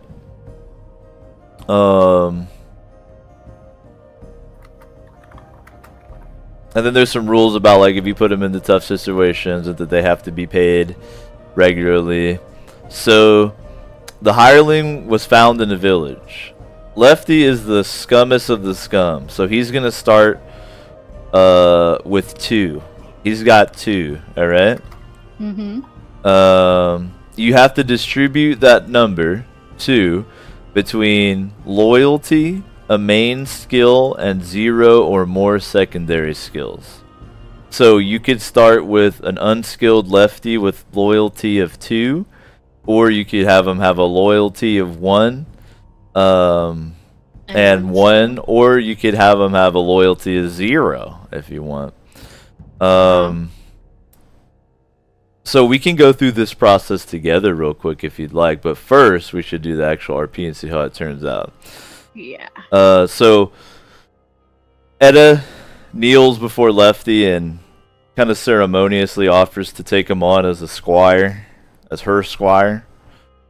And Oscar expresses his discontent I'm with going that. to argue against. But then Edda used her I am the law ability, which she's giving an NPC an order based on her divine authority, and she can roll charisma. I would like to interfere. You can, yeah. So to do that first roll, you know, We've never had an I know here before. it works just like an aid, except I think that you hit them with a -2 when you interfere. Is that correct? -2 or just a negative? No, it's a -2. Is it a -2? I do remember something weird about it. Nice. Oh, so it's easier to interfere than It's easier to fuck up your friends than to help them. Yep. Ooh. Easy to criticize. That's just part true of in life. Yeah, I know, right? So roll the interfere first. And that's bond, I think. Oh yeah, it is Bond.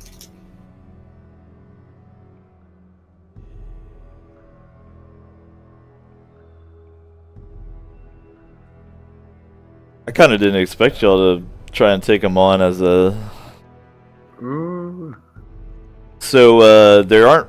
So with a 9, that means you do successfully interfere, but once again, you're also like you've got skin in the game if he freaks out or something, which is possible with I am the law. So Edda, make your I am the law roll with a -2 penalty. All right, so it's just gonna be 2d6.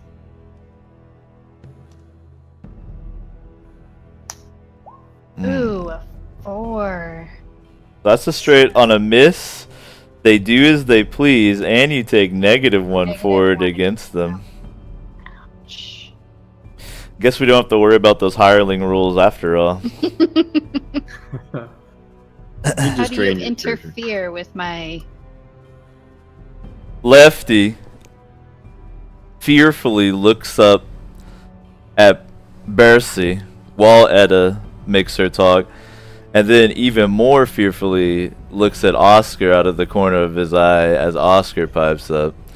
And Lefty simply walks behind and hides behind your father, Bercy. Bercy looks down at you and says, I do not think this is such a good idea, It would appear not. but he will come with us.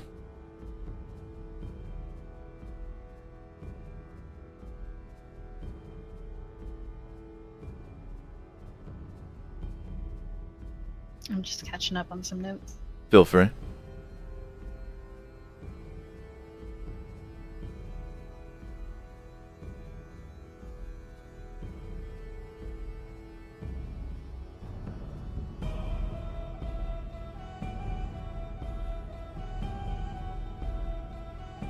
Okay. Sumi surveys the party. It is decided. I believe so.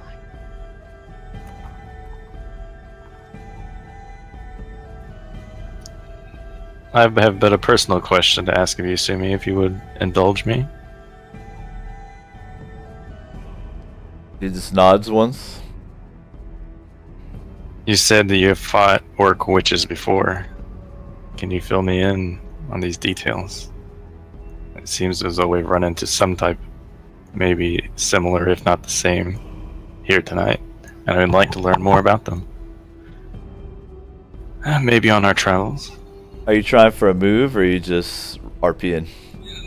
Yes, like to, I'm gonna parlay, fork over some information. Well, he'll do that freely as you travel. That's no big deal. The way I'm kind of looking at this actually is like this scene is a good stopping point for the session, but we've got about 30-40 minutes we could fuck around with. I'm kind of thinking that we spend the rest of our time kind of going, just talking about the campaign so far, looking at the characters a bit, so that everything is kind of, I guess, brushed over one more time before we go into the next session, which will be the season finale. Are you guys down to do that? Like take like 5 here, then come back and kind of talk about the campaign and the characters so far, and you'll give us That a sounds nice good to me. soup for when we go into the next session here. It'll be the season finale and everything. All right, let's do that. We'll take about 5, and then we'll do some going back over the campaign for the last bit here, and then that'll be that. We'll be back in a bit. All right, y'all. Where'd my jams go? Here we go.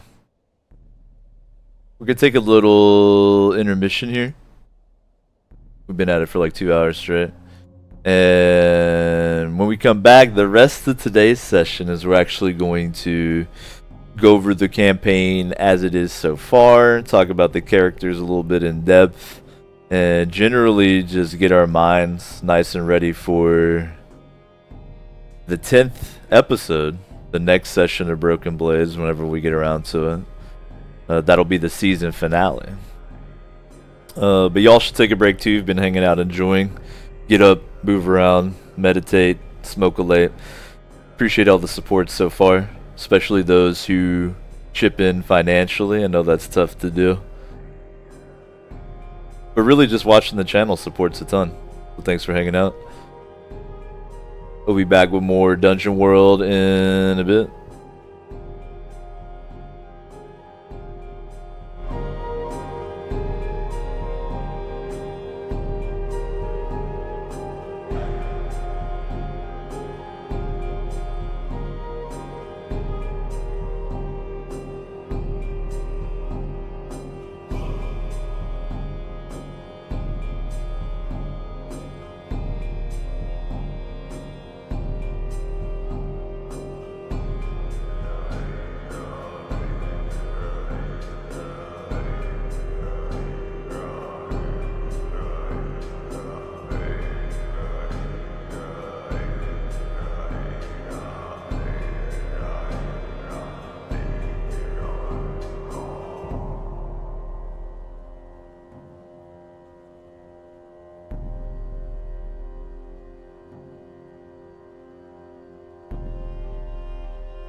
Thanks for your patience, y'all. I hope you took care of yourself. Sorry about the Streamlabs fuckery, y'all.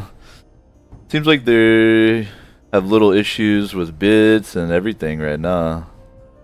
So, my apologies. I appreciate that support, though.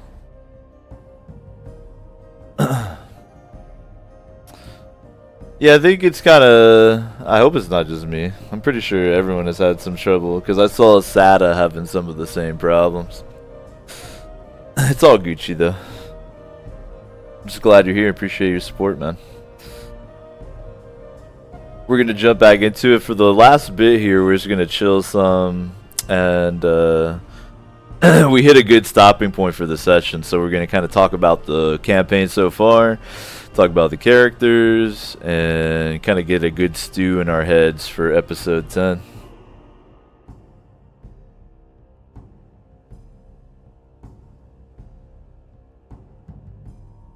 Ironically enough, Zan, I don't have a Twitch Prime sub for you in the Streamlabs feed, but it does say you just followed the channel.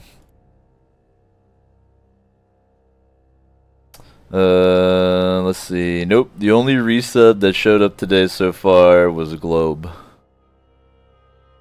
Let me try. Let's see if I restart session, if it has it. Nah. So there's something up with the Twitch API getting the data over to Streamlabs, because y'all's resubs didn't even show up at all. Not just the alert, but just nothing.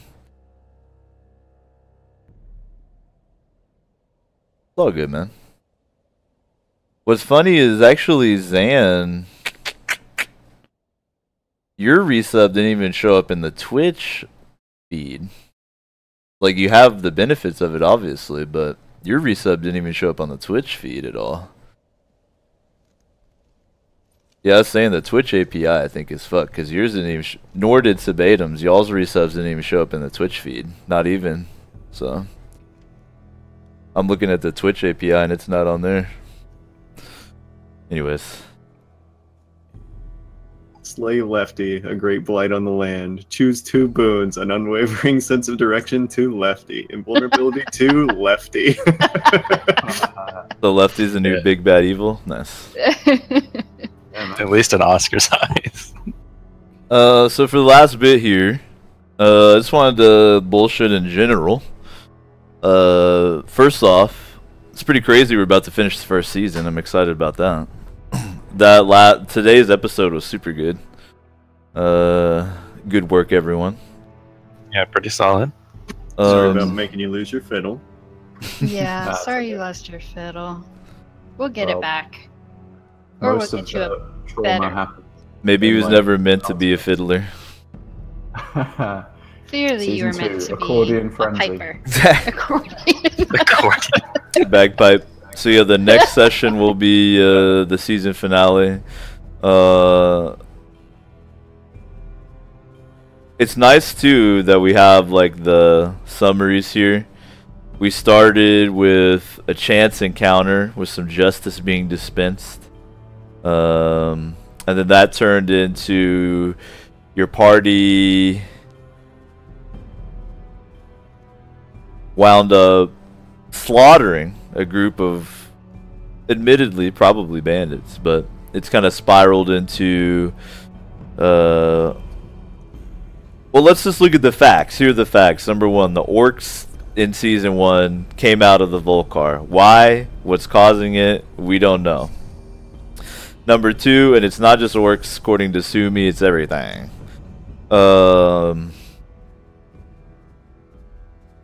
What's the mystery behind the zombies, the cages? No clue.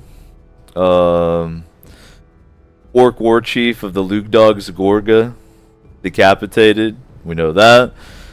We know that there's a big group of dudes, and if you put 2 and 2 together, maybe those were other villagers displaced from somewhere else, having to resort to banditry or something to live. We'll never know. They're buried beneath a tree. But one. But in any case, you saw that. There are still some villagers from Onstad missing. Mundi, KIA. Kedri, Though I don't. He wasn't a villager from He's not a Modstad. villager of Modstad, but yeah, he's a known. He's in the area. He Yeah. was an accused thief by Hake. Hake died, didn't No, Hicks is alive. he? Is he in Odstad or is he missing? No, his stead was rebuilt by Moondy's men. Right. Oh, So presumably And that's he's where we there. left it. Yeah. Yeah. Or maybe he's dead. Probably dead. Uh.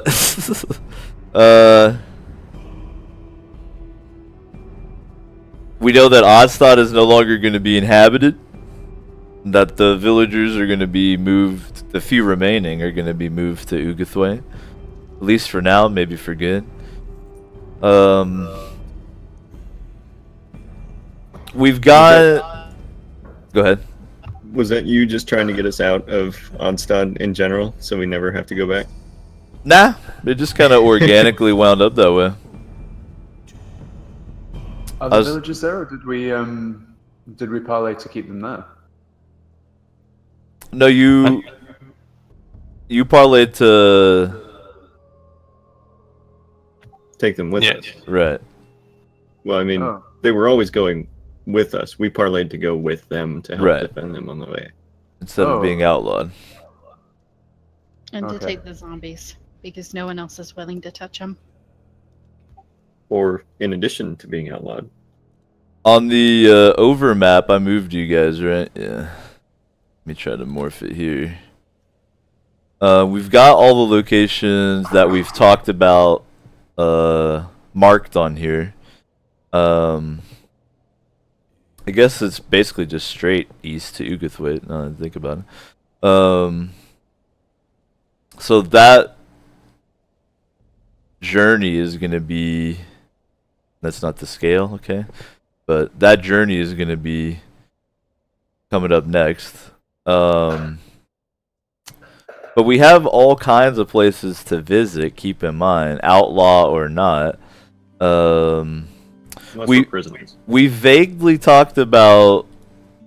We've kind of vaguely talked about that, like, the general area where y'all are at, and I would imagine up north, is the lands of the king or whatever.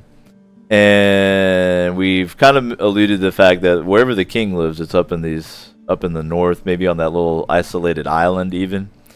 Maybe not. Maybe just in the northern peninsula, who knows? Somewhere up there. Hasn't really come up to that level of detail in the game yet. But we can always add more map. As you can see, there's it leads off somewhere to the south. If you wind up wanting to be outlaw, or if things go poorly and you have to leave the lands or whatever it is.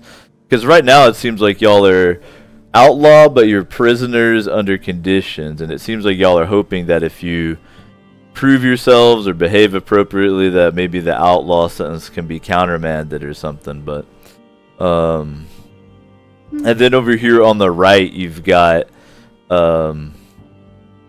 we've talked about how there will be like villages totally wiped out by raids by your people. And we've talked about how there are like kind of undead in these lands, and vaguely that like you could learn more about them there. But that's really it. We've just marked a couple places that have been brought up in game.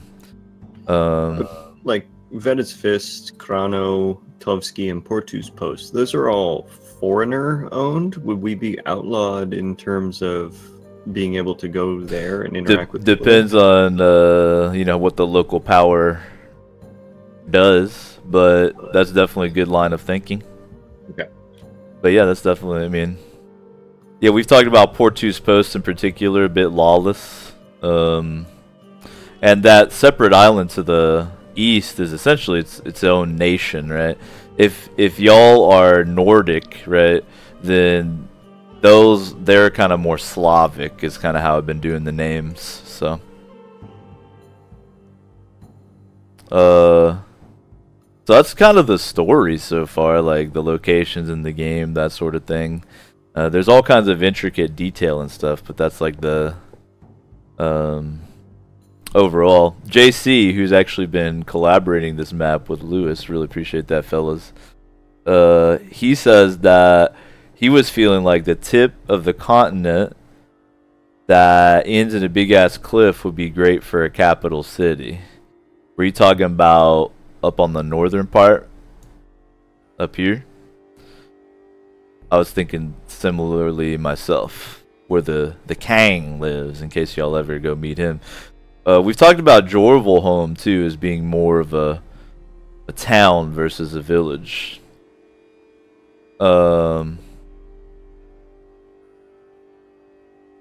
That's exactly what I was thinking too, JC, putting the capital right there. Nice. Sabatum asked a good question too. He says, do we get placements in the next season? I might do some shit like that. I'd have to figure out how to do it. Like, make characters based off people that hang out in the chat. Like NPCs. Like that have a name inspired by their name or something like that. Yeah, I might do something like that. We have the Die of Fate if you guys ever want to roll it while we're playing for 420 XP, but no one's done that yet. That's a Dungeon World move I wrote where you as a viewer, you can run the DOF command. It takes 420 XP from you. And then you choose a character. Their player rolls 2d6 and chooses a situation, NPC, or something similar.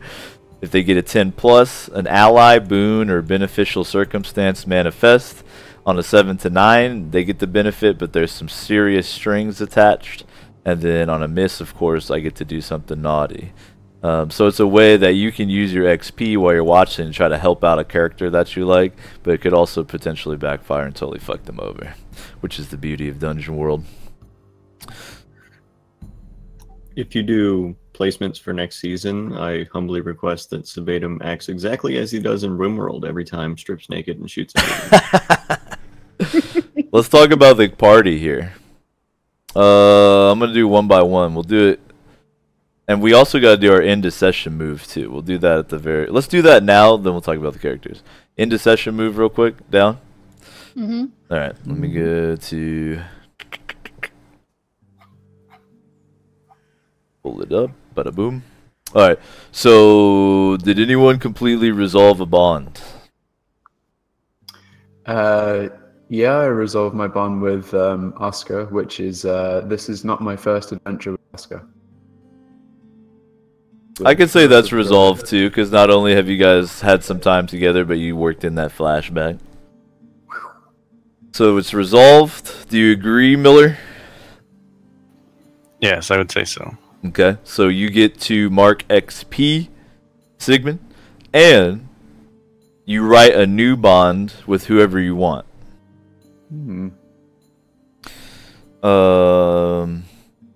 If you can come up with one now, that'd be great, but you have basically until the next time we play to figure it out. Alright, I'll think on that. Now, did anyone feel like they fulfilled their alignment this session? I might have finished a bond, but I know you wanted this to happen more or less in a dungeon, but I worry about the ability of Sigmund to survive in the dungeon, but we've been solving problems together a lot more. I'm not sure. It's that D word. Okay. Yeah. Same applies. Anyone else feel like they do their alignment though? I angled a couple times but didn't get anywhere. No alignment solid? Defeat a worthy opponent, but I only made 3 orcs run away and Sigmund did that, so no. There you go. Let's do the questions. Did we learn something new and important about the world? Shit's getting fucked up, yeah. Everywhere, not just What type of stuff? We learned that Oddstad is about to get evacuated to Ugathwaite. We learned that Oddstad's the first place where the undead have shown up, but that orcs and goblins have been raiding all over the place. We learned that that darkness spell will just go away with enough time. We learned the banner colors of Ugathwaite. Oh, you beat me to it. Cool, so everyone marks an XP off that one. Did you Sigmund already did that one. Did you overcome a notable monster enemy? Just the concept of darkness. Darkness, yeah. I'm attacking the darkness. Alright, so that's a nope on that one. What about the protection of Onstad? We've figured out a way to keep our family and friends alive. Would we consider that to be? No. Okay. Did you loot a memorable treasure? We lost a lot of memorable treasures. So no on that one. All right. Negative 1 XP. So let's bring up. Let's see. Check the time. Yeah, we got some time for this. We're gonna go through each character here. So Edda the Fair. She's a paladin. She's currently on a quest to discover the truth of the Lugdog clan. So as a result, she gets the lie detection, and she doesn't have to eat, drink, or sleep. But she can't lie herself.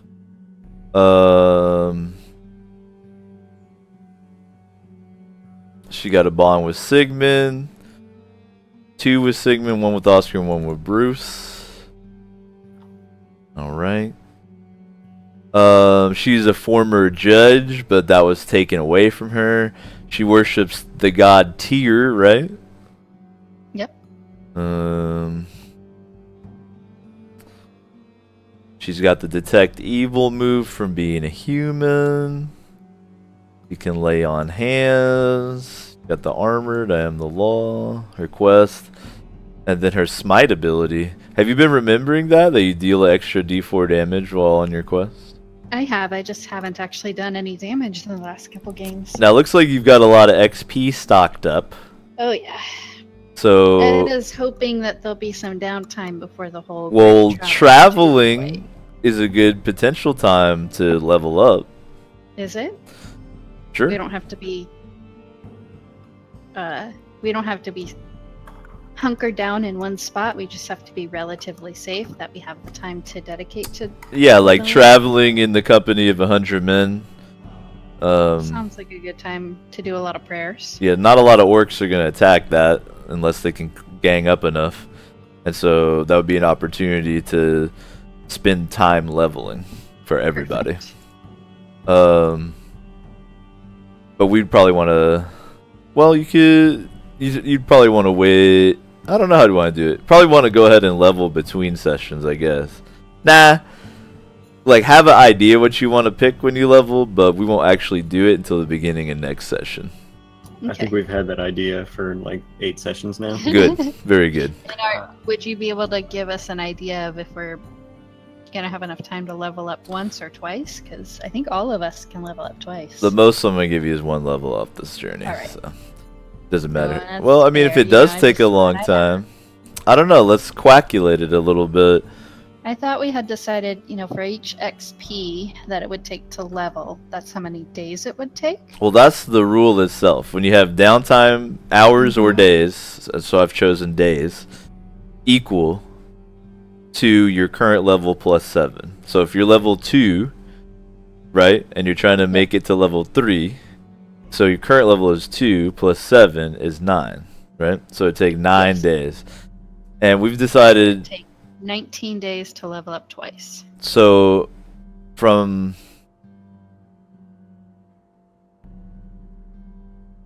How long did we say Hakestead to Oddstad was? Like 3 rations? 3 days? It's like either 3 or 4. I think it would be exactly a 9-day trip. Yeah, Interestingly that sounds enough. about right. So, up so once. that works out. You have exactly enough time to go from level 2 to level 3 if you have the experience points. You have 9 days to work with. Cool. So let's pull up Bruce. Bruce is a fighter. From Oddstad, comes from a lineage of giants, so he believes. Father died in a raid by orcs some 10 years ago on Oddstad. Bruce himself taken to a life of reaving and viking. Came back in Oddstad to check in during the spring and got involved in all this. He was kind of doing some deputy work for Edda.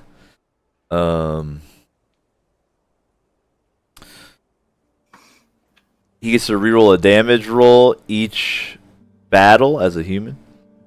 He's got bonds 2 with Edda, which makes sense. 1 with Sigmund, 1 with Oscar. Part of a fighter is a signature blade. His is a family heirloom named Hringir, and the spirits of his ancestors are within it, though they don't seem to be terribly pleased with them recently. He's got some trophies from his battles with orcs.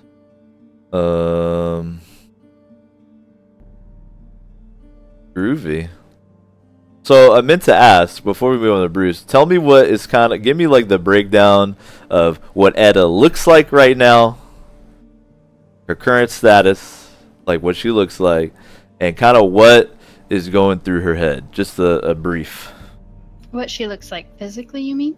Yeah, like so that in our mind's eye we can kind of think about what the character on the show looks like. I would imagine that Etta, well, she's been through some shit. So I would imagine that her beauty is less noticeable. Perhaps, she could use a good bath. Her hair's not as well kept as she normally keeps it. She's been wearing nothing but her armor for basically the last 2 weeks. So Etta the Fair not looking quite so hot. In her head, I think Etta is mostly focused on sort of redeeming herself in the eyes of her god. She's focused on proving herself as a worthy paladin and getting into Valhalla. And she's realized that she's been unwise in how she's attempted to prove herself to her gods, and she's trying to sort of rectify herself.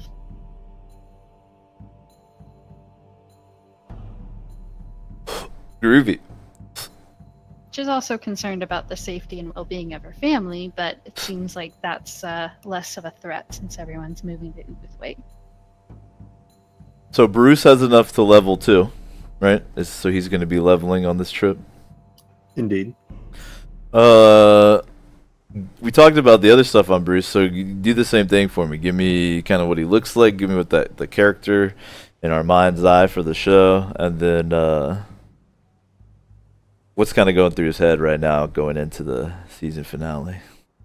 Bruce definitely looks more troubled than most people because he feels like the whole goal he's been working towards is learning about his ancestry and learning about everything dealing with the giants and his father, and he's not able to connect with them through his primary means, which is what he discovered, Hringir. So he's got like bags under his eyes, and he's not well kept. He hasn't washed in a while. Yeah, I'd say he looks pretty haggard right now. Y'all have blood stains from multiple species. Yeah. And he's mentioned his mindset is that he's frustrated at his inability to subscribe to the channel with Twitch Prime. But due to his mental capacity, he remembers, then he's good to go. Thanks, man. Your notification showed up. Maybe you have to be in my tabletop campaign for Streamlabs to work. Yeah. Thanks, man. Appreciate that a lot. Groovy. Take a look at Sigmund. So Sigmund, he's a bard. And it looks like he's got enough XP to so it looks like everybody's going to be leveling up to level 3 on this journey, right? Yeah, I'm pretty sure. I'm pretty sure we could all level up twice if we had the time. Well, you won't have the time to do twice, but you can do one time. Well, we're a prisoner, maybe. As a human, Sigmund gets the ability to invoke guest right as a bard. He's working on his 3rd bond because he just cleared one up, but he's got Etta having trusted him with a secret. Ooh, and Bruce's weakness. I can't wait to find those. He's got some broken or missing gear. A little bit of marijuana. He's focused on grand histories of the known world. He's the son of a legendary historian, Grimm, who actually lives at Uguthwaite, where they're headed. The charming and open ability is cool because you can use it on other players. I don't remember what these other abilities do. Let me pull up Bard.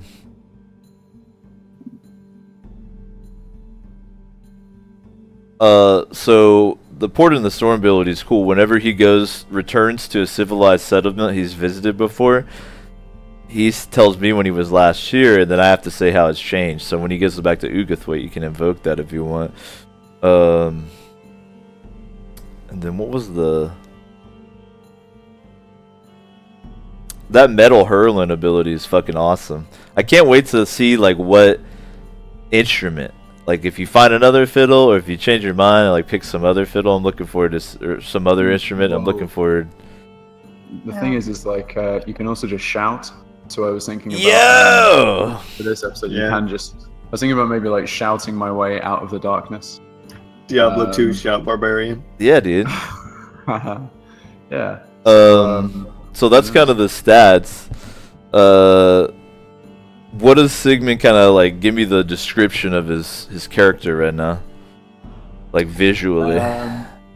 Basically, he's always been a kind of oily looking kind of person. Not like insincere, but like matted black hair that's kind of greasy. Like he's not very well looked after. And the fact that he's kind of being forcibly returned to the place that he ran away from is just kind of adding to his air of gloom. He looks more like a crow with each episode of this season. I like that. At this point, he's just kind of like his ostentatious clothes are just ripped and muddied and covered in like, blood. He's very tired, very haggard looking. He looks like a guy who has been smoking a lot to deal with the stress. So he's not pretty. What about mentally? Mentally, I think there's fatigue, but he's still on guard. Realizes that he's probably into something quite diplomatic. There's going to be a bit of a left turn coming up in Ugathwaite, so he's tired but still on the ball. So he's not completely out for the count yet. Excellent. Let's pull up Oscar here.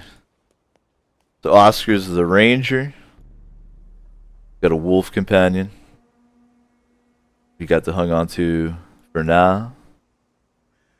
He'll be hitting level 3 on this journey as well. That's a handy racial where you don't have to consume rations if you make camp in civilization.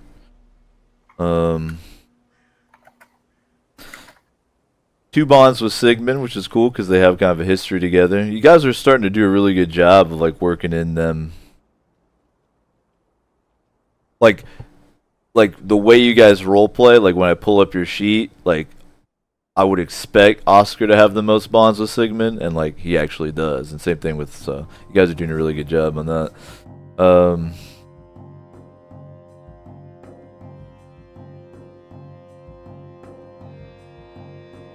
What ranger abilities do you have aside from hunt and track and the other one? It's on the landing page, or the bio page, I should say. So when I make camp, when I undertake a perilous journey, I succeed on as though I rolled a 10+. Oh, you took half elf when you leveled. And half elf. Yeah, half That's elf what it was. Skill. You took half elf when you leveled, right? And so Oscar actually, I don't know if he's revealed this to the party yet, but he discovered that he's a half elf. I don't think Oscar's even revealed to us how he knows that yet, so I'm looking forward to that.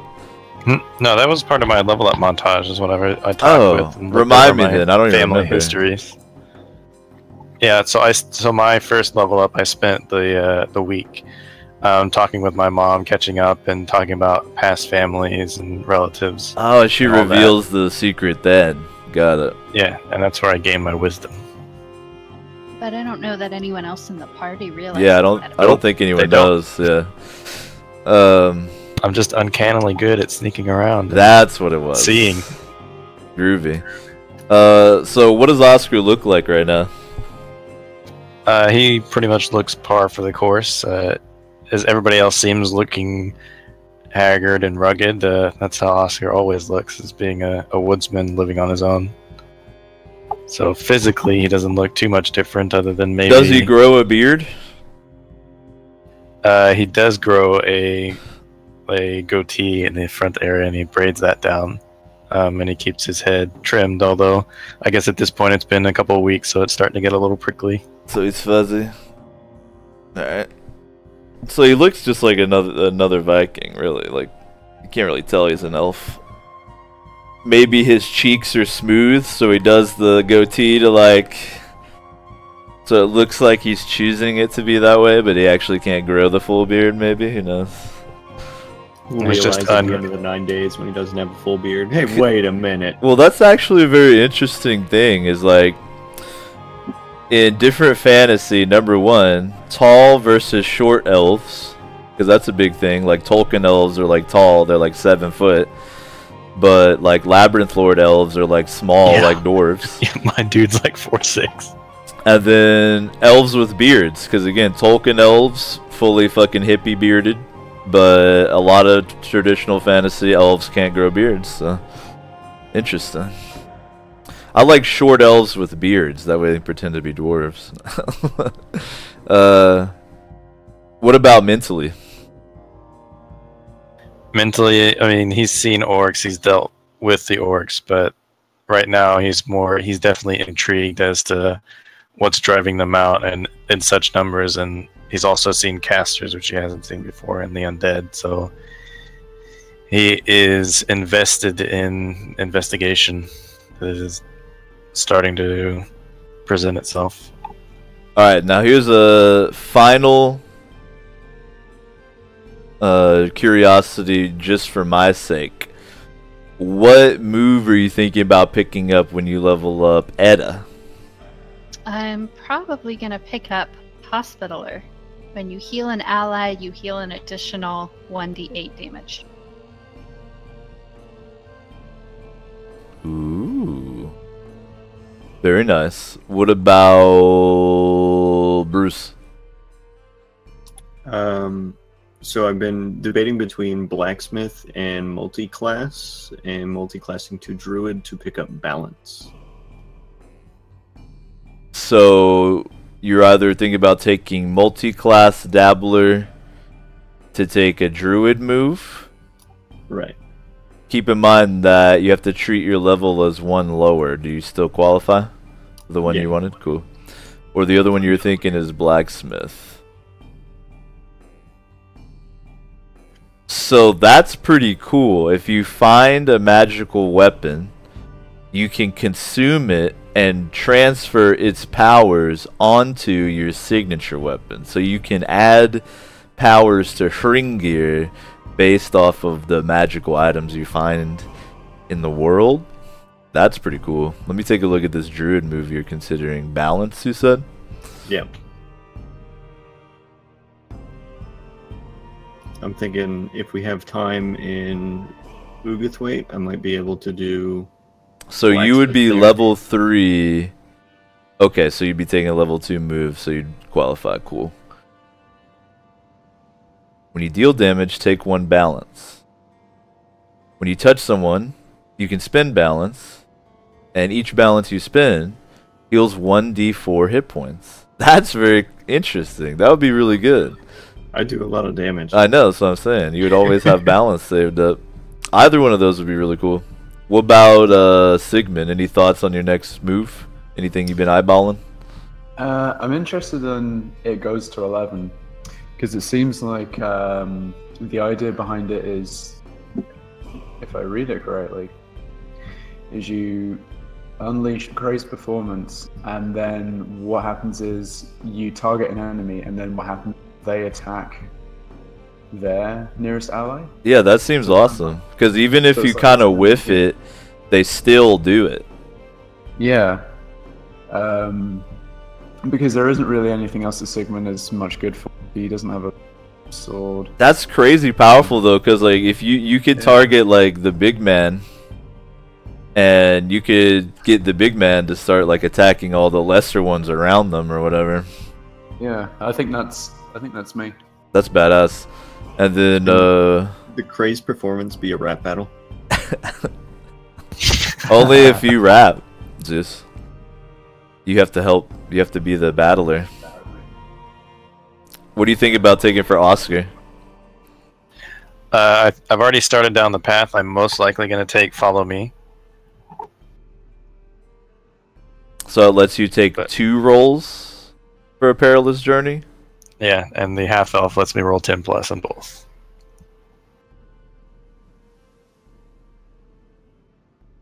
Let's see. So the elf move is...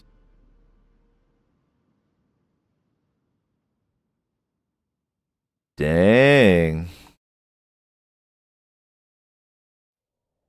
Yeah, that seems like that would combo together. I would see no reason to make you roll.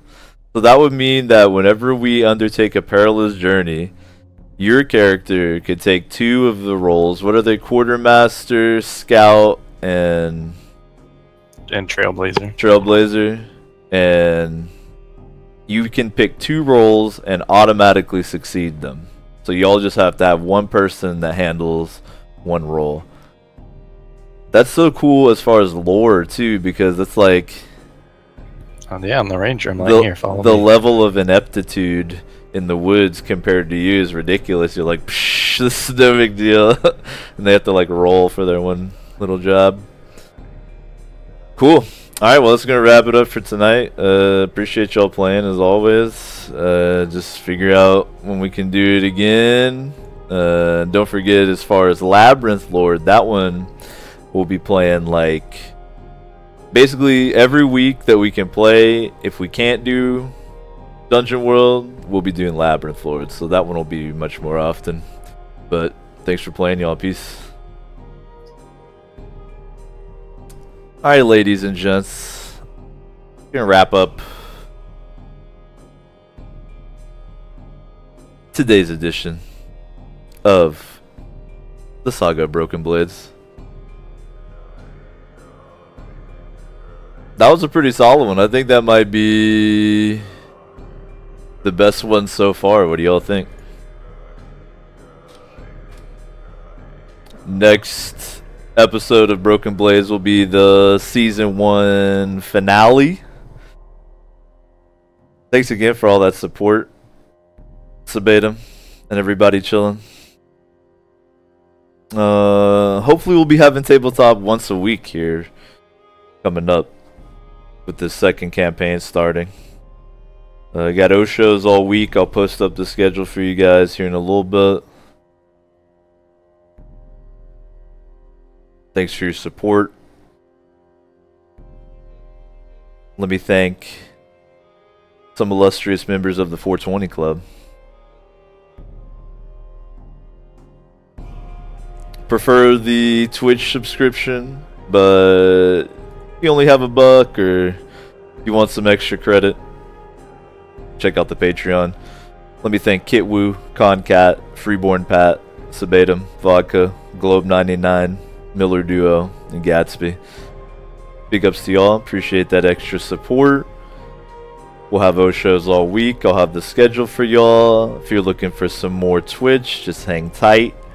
Auto host will take care of you, or just click on my team, A Higher Level Gaming, and I'm sure you'll find somebody that you dig. That's it for tonight. See y'all tomorrow.